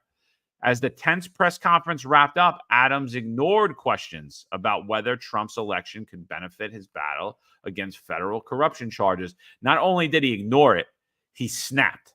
Watch that press conference. He was snapping on reporters. He's actually not answering a lot of questions going forward. Anything. When you bring up Trump name, it's a very soft subject. It's a very sore spot for Eric Adams these days. In the lead up to the election, Trump expressed sympathy for Adams' legal troubles, saying the mayor is facing retaliation from Justice Department for criticizing President Joe Biden's handling of the migrant crisis. Adams, in turn, refused to condemn Trump in the days leading up to the election and dodged questions on whether his reticence was hurting Vice President Kamala Harris. The tension will only escalate as Trump's office takes office after a dark campaign. All right. Enough of that for right now. What do you think about what she's saying? The dark campaign that Trump ran. I don't know where that was a New York Times buzzword. The dark campaign. Well, it's funny, right? It's funny at this point that she's saying that it could be pretty much disastrous for his political career. His political career has been disastrous, and his political career, let's be honest, it doesn't matter at this point what he says or what he does. His political career is over. His political career is over after this tenure as mayor. I will say this right now. It's just about Eric Adams saving his own skin.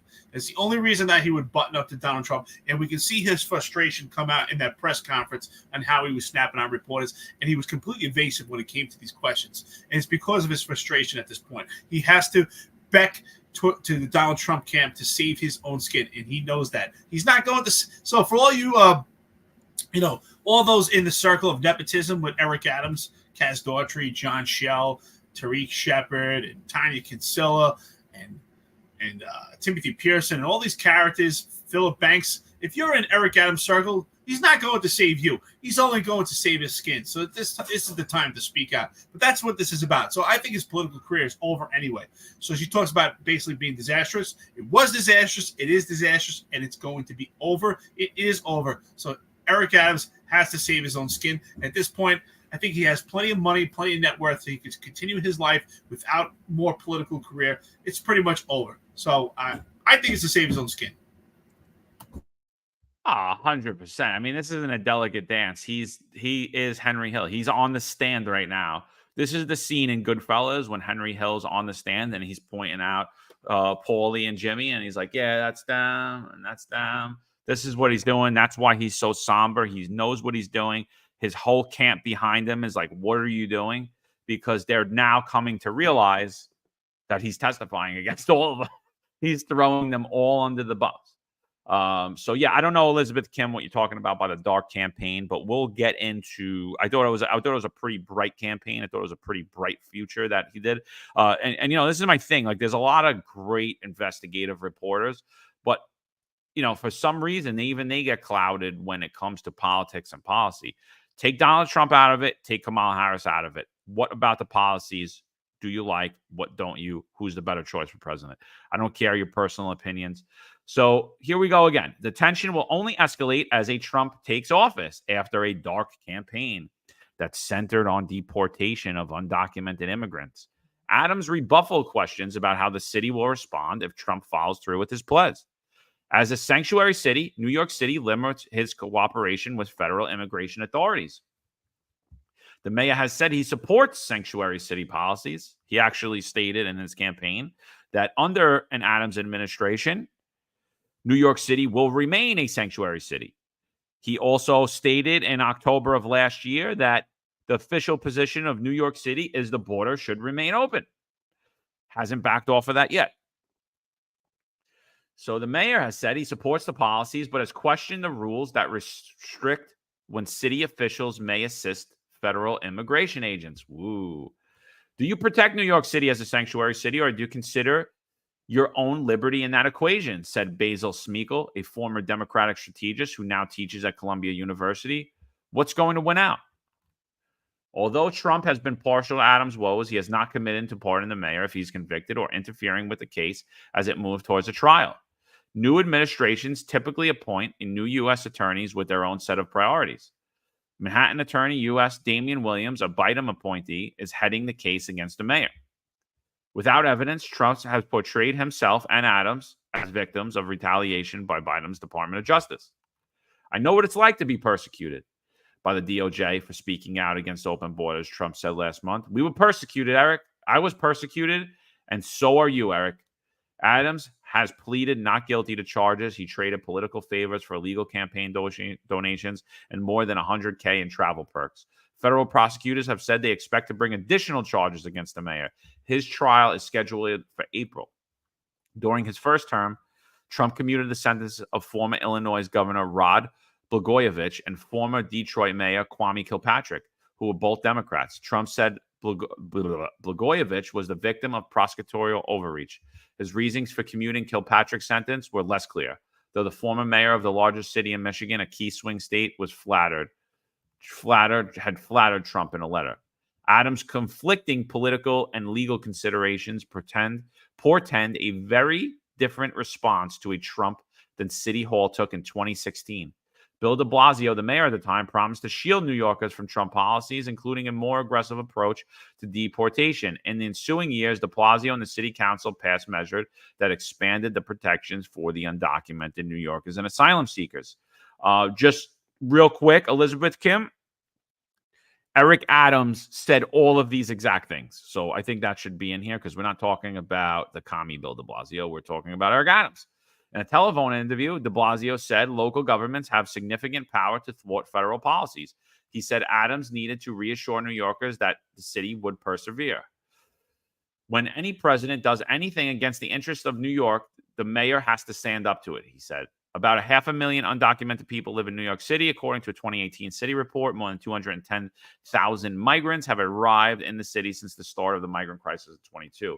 Smeagol and Adams should expect to face more scrutiny in the coming months. The eyes of the voters will turn their back on New York City leadership, said Smeagol. There may be an interest in having more progressive leadership, or at least leadership that isn't bogged down by these investigations. So again, more doubling down on the failures of the Democratic Party. They're not seeing it. Doesn't surprise me. I think it was the art of Sun Tzu by Donald Trump. And I think it was brilliant for him to say that, hey, Eric, you were attacked just like I was, right? You were politically persecuted like I was. I was prosecuted for my political position. So what it does, it actually boxes Eric Adams to make two decisions, right? The decision is, do I say, you know what, Donald Trump?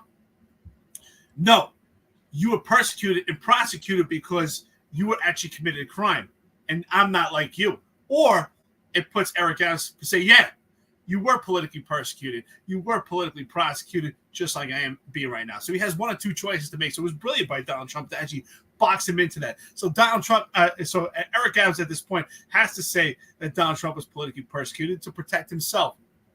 Because if found guilty, that's going to be his stance to actually get a pardon and say, hey, I was just attacked by a political justice system. So it's brilliant by Donald Trump. Actually very smart campaign to take that step. It's the art of war, art of Sun Tzu. Absolutely. 100%. That was brilliant. Let's get into this chart. This is interesting, by the way. So, as Democrats are saying they should double down and get more progressive leadership, they'd actually be doing New York City and New York State a great favor. Because as the progressive policies fail further and further, you see the red shift. This is a chart showing how Republican support has increased in the presidential election. You see it in Suffolk, 10.75% Republicans gained in the presidential election, 14.24% in Nassau, 21.59% in Queens. Queens, 21%. Kings County, Brooklyn, solid blue, 12.57%. Westchester, another blue, 10.17%. The Bronx, baby. The Bronx, 21.96%. Look at that. The Bronx and Queens. Look at that. Over 20% of voters have shifted red in the Bronx and in Queens, New York City. What do you think that shows, Eric? What do you think that shows? 21% of the Bronx, almost 22% of the Bronx, and same for Queens, almost 22% of Queens. Has improved 22% voters. Donald Trump has picked up votes to 22%. What do you think that shows? Well, first of all, it's an impressive margin, right? We spoke about it earlier in this episode. It really solidifies what we've been saying. So what we're saying is no longer it was a concern for this particular campaign, for this for Americans to vote, especially New Yorkers. It wasn't about being a Democrat or being a Republican. It was actually this time it was about being American and getting true leadership. So Donald Trump is the true leadership for this country, despite any party. So they were not voting for the party; they were voting. They were voting for the man. And they voted for Donald Trump because right now that's what we need. We don't need a party. We need a leader. And Donald Trump is the one to lead this country at this time. And that's what really this is about. They voted a leader. And I think that's what's interesting about this particular presidential election is that we voted. It was almost like we weren't voting parties. It was actually Donald Trump and competing with Kamala Harris. Who can actually lead this country? And I think there was no other horse in this race. Excuse me. Other than Donald Trump, we need a leader. So it didn't matter Democrat, it didn't matter Republican. We need someone that can lead this country. And it's nice to see that the Democrats in New York State were actually able to vote for Donald Trump and put aside their identity politics and actually put America first and put New Yorkers first. So, yeah, this is a great change. And I hope we continue on this venture. And I hope in 4 years, on the next election, that people vote on the same lines. Let's not vote for the party. Let's actually vote for the man or the woman and vote for the person who can lead this country. Yeah, absolutely. I mean, you see, even in red Staten Island, shout out to Staten Island, solid red. There's a little blue at the tip on the North Shore. But, I mean, Staten Island's basically the reddest borough. It's always been known as that. And even there, you've seen a 15% increase in Republican votes. I think someone asked on here why wasn't sanctuary city status on the ballot? It was on the ballot, and this is what you're seeing. So the progressives saying we need more progressive leaders, go right ahead, because what they don't understand now is New York is a swing state. They have just made New York City. No, I'm sorry, not New York City. They have made New York State a swing state. New York is pretty much red. It's the city that outweighs all of those votes. It's the city that brings it down, but you see the increasing support. And I think if you guys swing further, harder left, you're going to see these numbers double again in 4 years. And that actually is going to make New York City a red city. So go right ahead. Do it. Double down on all these failures. Go ahead. Make it worse. Make life harder for people. Push back at this campaign even further. And I think, I think you're going to see what's going to happen, and you're going to see more of people leaning towards populism instead of the traditional Republican type, or Democrat, the two-party system. You're going to see people voting for really going ahead. Here's a chart of Staten Island. I mean, this is in the presidential race. I mean, it's about as red as you're going to get in New York City. Living down south now full time, people are always amazed about when they speak to me about how conservative I am. I'm like, everybody around where I'm from Trump country. Everyone I'm around they're conservatives. I grew up in a conservative household. I went to conservative church. Was this traditionally a Democrat stronghold at one point? Yeah, it was. But New York City and New York State was traditionally Democrat, I think, when you look at the 70s and 80s.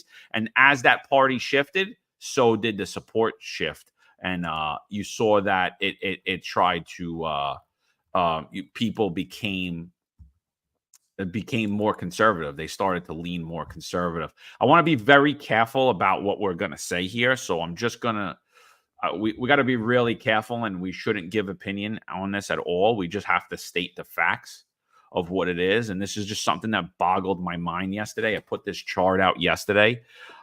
So did a little popular vote comparison from 2024 to 2020. So in 2020, Joe Biden had received 81,283,501 votes. Donald Trump had received 74,223,975 votes. Why I put this chart out is when I looked at the overall votes for Donald Trump in 2024, was under the impression he received more in 2020, and he did. So this is coming by way of Wikipedia. My numbers are from Wikipedia. That's the source. So popular vote for Donald Trump in 2024 is 71,352,277 votes. So if you see, it's actually less than he won in 2020. Kamala Harris now receives much less than Joe Biden did in 2020. She received 66,451,077 votes. So total votes for 2020 are 155,507,476. Total votes in 2024, 137,767,354. So there were 17,740,122 fewer votes in 2024. That is coming by way of Wikipedia. I just think it's something to highlight. I don't think it's something we should give our opinion on, because if we do, they're going to pull this stream down so fast, it's going to make your head spin. But, I mean, that's just a point of note that I think is something that, should be noted. There were a lot less votes in 2024. Absolutely. Shout out to our friends and listeners of the podcast. We have to do what's right for this podcast. We don't want to be taken down by YouTube, so we have to be very careful sometimes the things we say. You can see we definitely curbed the cursing on this podcast. Not that we cursed a lot, but we definitely curbed it to make sure that we stay intact. But it is interesting to look at. So we have a chance, definitely look at those numbers and make your own assessment. But I will say this. One thing I would say about this election that is it's a breath of fresh air is that I don't think in this election you can say the party picked the president. The people picked the president. That's what's great. It didn't matter whether people were Democrat, Independent, Republican. They wanted someone to lead this country, and that's why I say hopefully moving forward, that's the path of picking someone for president. We actually have to pick someone that can lead. Let the person who's in charge lead, build the party that's appropriate for America, and not let the party build a presidential candidate. Let the people speak. I think that's what happened this time in this election. The people have spoken. I mean, there's a lot of people I've met who were not completely in favor of Donald Trump maybe a year or 2 years ago, but they completely swayed because they could see that Kamala Harris had no policies. And they see that, you know what? Despite maybe their personal feelings for Donald Trump, they see that Donald Trump has legitimate policies and want what's best for this country. And again, you see it from the Democratic Party. Eric Adams is a great example that he does what's best for Eric Adams. Right? What he's for and what he's against is not necessarily what stands with the party, and he's willing to go against his Democratic Party. So you have to say the Democrats are not loyal amongst each other. How could they be loyal to Americans? So we picked the right president. We picked the right candidate. There's no doubt in my mind. And the bottom line is we need to do what's best for Stars and Stripes. Bring America back to salt of the earth. America is the salt of the earth. I spent almost a year traveling around between Brazil and Asia. And at the time I wanted to be proud to be an American and say, hey, it's salt of the earth. Because that was the image that the foreigners that I met, that they used to have of America. And I say used to because they saw the change and they really, they were shocked by what they were seeing, what's going on in America. So hopefully we could go back to this. When I start traveling again, I can be proud to say, yeah, we are salt of the earth of what your image of America was, is, and it's back to it. So here's the wackos from The View. Let's get right into it. I love this stuff. Hey, Ramon Descanso, shout out to you. Thank you so much. This podcast popped up on my YouTube page. First time listening. Love it. Will like and subscribe. Ramon Descanso, thank you so much. We appreciate it. While you're in this chat right now, please like and subscribe to this podcast. Share it out. Share it out on X. We ask our friends and listeners to the podcast, help build this podcast because we're building each other. So share out this podcast on X. Share it out on Instagram. Share it out on Facebook. We want to build a network throughout this entire country, and we thank you. So, John, let's get into it. Yeah, absolutely. A lot of wackos in the chat today. Welcome to you guys. Welcome to all of yous who don't believe in God, who don't believe in the Constitution. It's good to see all you guys on here too. We support your ability to show the world who you are and to voice your opinions. So, thank you. We do respond to questions. We don't respond to statements from wackos, but if you ask us a question, yeah, we will answer it.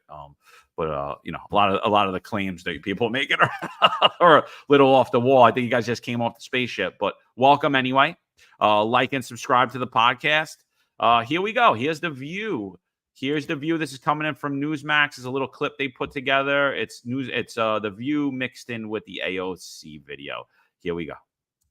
I'm surprised at the result, but I'm not surprised. As a woman of color, I was so hopeful that a mixed race woman married to a Jewish guy could be elected president of this country. And I think that it had nothing to do with policy. I think this was a referendum of cultural resentment. And can we not let Fox News off the hook, please? I don't understand. And Newsmax and all the fake news that's been going out there. In Finland, kids in nursery school are learning to discern between fake news and real news. They should be teaching that in this country. Well, as you heard the Never Trumpers say there, Kamala Harris only lost because America is just so racist. And Newsmax is fake news. Thank you for the lovely shout out, Joey Behar. So the MAGA meltdown, not a surprise to anyone. You had Donald Trump Jr. predicting before the show aired it would be the most entertaining television in the history of television. Krisha, I literally had people asking me yesterday, what time is The View on? When's The View on? I have to watch The View they probably had.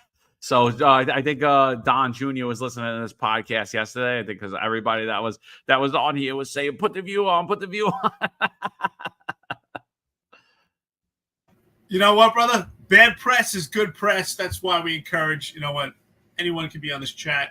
Trolls, no problem. The other thing, trolls. If you want your comment up here, you know what? You're gonna have to pay a little bit more. You have to buy John and myself some coffee and donuts if you want your comment up here for the trolls. But other than that, yeah, listen. Bad press is good press. I love watching The View scramble around. Will they have Trump on again during his presidency? I'm sure. And I think they'll invite Trump on, and I think Trump will go on because Trump loves the debate. You know, Trump has a strong character, and he'll laugh it off. So, shout out to you at The View. No surprise by their actions. Yeah. Labro says you guys look like you had enough donuts. John Shell, you might be talking about yourself. Looks like Labro and Juju might be the same person. Yeah. So, and then I think before we get out of here, we got to just wrap up on this state trooper who apparently concocted this story. Article just came out about that. So I think we should just, because, we covered it originally, and it's just not a good look. And it's terrible to see, but it is what it is. You're going to get in any profession, you're going to have people that shouldn't be in that profession. So New York. So you heard this here yesterday. And then later on in the evening, it comes out. New York State trooper faces criminal probe into if he lied about getting shot as cash and weapons were seized, according to sources. So our sources were accurate, what they told us. Let's see. Let's bring in this clip real quick. Is that up on the screen? Yes, it is. Okay, let's bring in this clip real quick of what the New York State troopers saying here. Not only are we conducting a criminal investigation, but simultaneously, we are conducting an internal investigation. All members of the New York State Police are held to a high standard, and we are governed by numerous rules and regulations. Thomas Macia was found to be in violation of our rules and regulations, and it is for this reason that he is suspended without pay. We have reason to believe that the incident did not occur the way it was reported. The search for the Dodge Charger, labeled as a vehicle of interest at the beginning of this investigation, has been canceled. We are no longer looking for that vehicle, nor are we looking for any other vehicles. Additionally, there are no persons of interest that we are looking for. I want to assure everyone that we are conducting this investigation with a level of thoroughness, professionalism, and intensity that the public expects from the New York State Police. The fact that this investigation involves a member of the state police is not going to change that in any way. What do you think, Eric? You know, I said it before and I'll say it again. This is not a reflection of law enforcement. This is not a reflection of you. If you're an active or retired member of the service that's listening and a friend to this podcast, it's not a reflection of you. This is not a reflection of John. It's not a reflection of myself. This is a reflection of a bad cop. That's the bottom line. An isolated incident, he's a bad cop. He should be suspended, ultimately terminated, and ultimately he should be held criminally liable for his actions. Absolutely.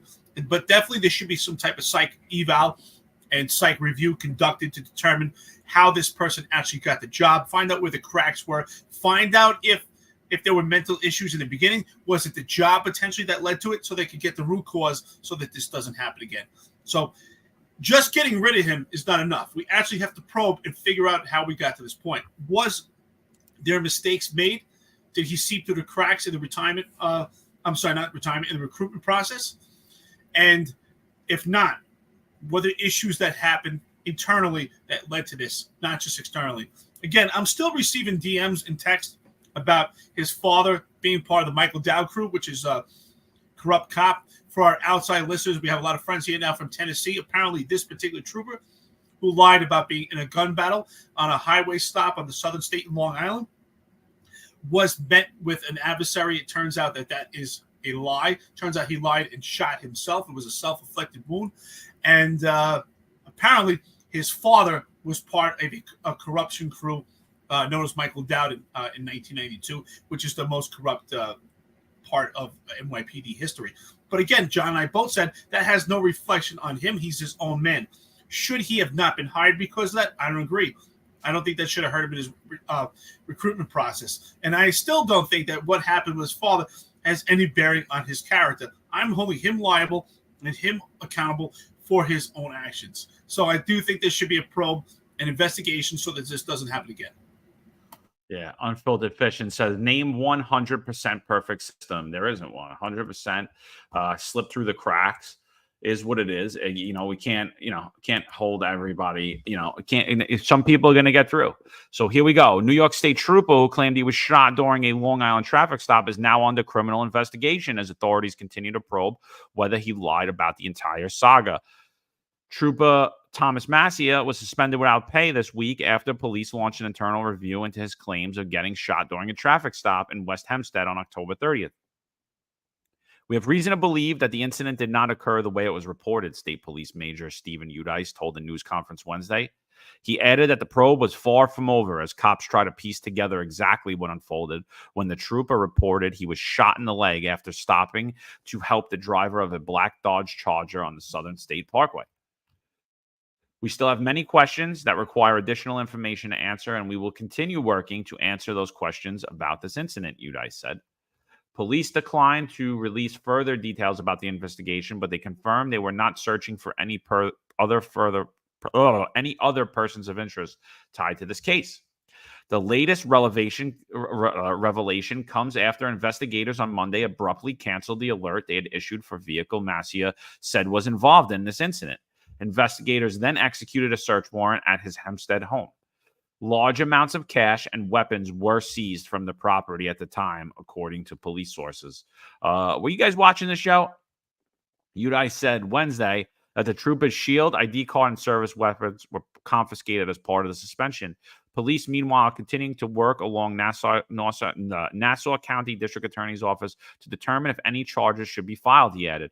Massia was released from the hospital last Friday after undergoing surgery for the gunshot wound he sustained. The trooper claimed the motorist opened fire on him as he approached the vehicle on the median at about 11:30 p.m. In the wake of the incident, police launched a manhunt for the purported gunman and put out a $10,000 reward for the information. The Post reached out to Massia but didn't hear back. Massia is believed to be the son of Thomas Massia, Sr., a former partner of NYPD Officer Michael Dowd, one of the most corrupt officers in Big Apple's history, multiple sources said. The pair were busted in the 90s for running a cocaine ring linking Brooklyn to Suffolk County. So, yeah, I mean, crazy story. I think what we reported here is kind of went mainstream after that. And then the other claim is that he was actually EDP'd which is he was made an emotionally disturbed person and removed to the hospital upon this revelation. I think that's common procedure. If the police find out that you shot yourself, whether they believe it was accidental or not, at the time, I believe a psychiatric evaluation is warranted. Why did you want to harm yourself? You know, I'm curious, Juju or Labro, John Shell, if in fact you are John Shell.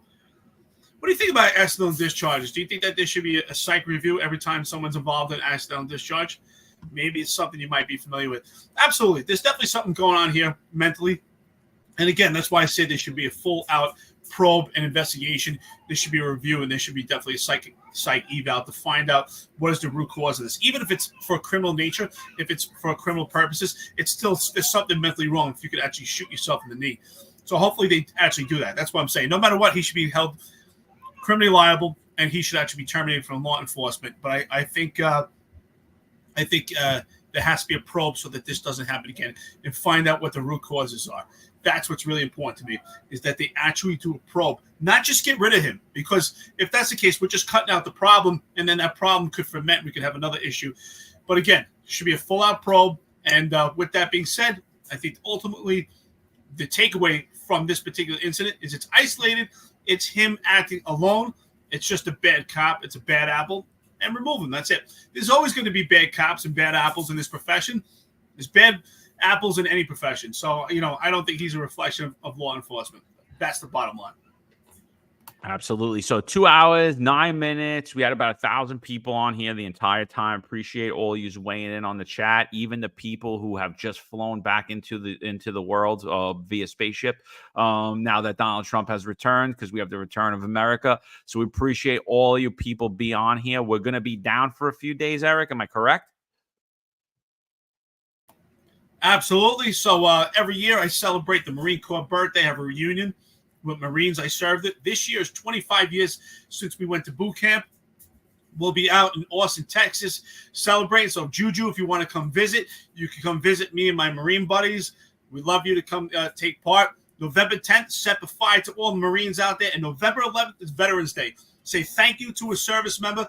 Say thank you to not only military veterans, but say thank you to a cop. Say thank you to a teacher. Say thank you to a doctor, nurse, anyone that services this country domestically and foreignly. Please shout out. So we'll be down on Friday, and we'll also be down on Monday celebrating Veterans Day. We will be back Tuesday. Get a nice weekend. You guys can sleep in late. Shout out. Thank you so much for supporting us. Yeah, 100%. Visual Zone. How are our elected officials doing in Somos? They must be crying. So Somos is a political fundraising event for Democrats. It's a Democrat event. And last year, the members of the NYPD, John Shell, Ed Caban, Kaz Daughtry, all were in attendance at a political fundraising event, a Democratic political fundraising event. I don't know if they're going. So, John, if you could let us know if you'll be there, we will be watching it closely as stuff comes out. I think they will be not having any photos come out on social media, but I'm sure they'll always make their way out. So we'll keep a close eye on that. We'll bring it to you. So, yeah, we'll be down on Friday. We'll be down on Monday. Should anything break out, though, relating to corruption scandal in the NYPD in New York City, and the potential for it is high, we will go up. But as of now, we don't have any scheduled shows. So, yeah, we appreciate everybody for joining us this morning. We will be back, like I said, as long as there's nothing breaking or relevant, Tuesday, 08:05. Watch out for that. And I think, I hope everyone has a great weekend. We celebrate all the holidays this weekend. We honor our veterans. Celebrate Eric and his Marine Corps birthday by giving a nice hashtag EDM, and yeah, I mean, I think that's it. I think we nailed it. I think this is a great stream. I think we had a lot of great opinions on here. Appreciate all of you for weighing in. I just want to say shout out to AJ. AJ says, check out Buc-ee's. I love Buc-ee's every time I'm in Texas. I check out Buc-ee's. They got in Florida too, right? Buc-ee's, if you know, is actually the third biggest tourist attraction in Texas. I think the first is the Riverwalk in San Antonio. So, yeah, definitely Buc-ee's is awesome. Anybody knows it. It's the largest gas station in the entire country. They got awesome prime rib, awesome brisket, great chocolate chip cookies. They even sell grunt-style shirts. That place is outstanding. I will make my presence at Buc-ee's. AJ, shout out to you. Definitely hit me up. I don't know if I'm going to be in that area of Texas, but one day we all got to get together. Absolutely. All right, everybody. Finest Unfiltered. We'll be back at you Tuesday, 0805. New York's finest retired and unfiltered podcast. We'll be back at you.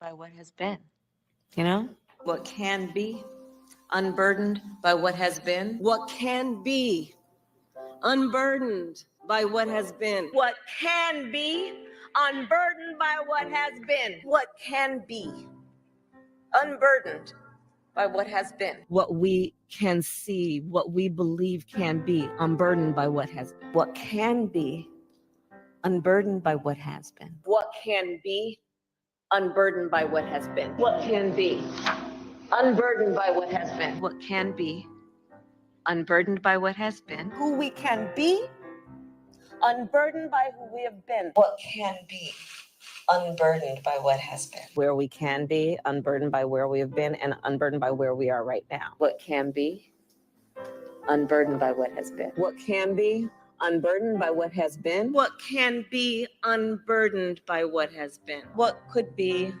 unburdened by what had been, what can be, unburdened by what has been, what can be, unburdened by what has been, what can be, unburdened by what has been, what can be, unburdened by what has been, what can be, unburdened by what has been, unburdened by what has been, believing in what can be, what can be, unburdened by what has been, what can be, unburdened by what has been, what can be, unburdened by what has been, what can be, unburdened by what has been, what can be, unburdened by what has been, what can be, unburdened by what has been, what can be, unburdened by what has been, what could be, unburdened by what had been, what can be, unburdened by what has been, what can be, unburdened by what has been, what can be, unburdened by what has been, what can be, unburdened by what has been, what can be, what should be, unburdened by what has been, what can be, unburdened by what has been, what can be, unburdened by what has been, see what can be, unburdened by what has been, what can be, unburdened by what has been, what can be, unburdened by what has been, unburdened by what has been, and knowing what can be. Have a sense of vision about what can be, unburdened by what has been. To see what can be, unburdened by what has been. What can be, unburdened by what has been. What can be, unburdened by what has been. What could be, unburdened by what had been. What can be, unburdened by what has been. What can be, unburdened by what has been. Where we can be, unburdened by where we have been. What was possible, unburdened by what has been. What can be, unburdened by what has been. What can be, unburdened by what has been. What can be, unburdened by what has been. What can be, unburdened by what has been. What can be, unburdened by what has been. What can be, unburdened by what has been. What can be, unburdened by what has been. What can be, unburdened by what has been. What can be, unburdened by what has been. That can be, unburdened by what has been. There are those who are unable to see what can be, but there are many more who are able to see what can be, unburdened by what has been.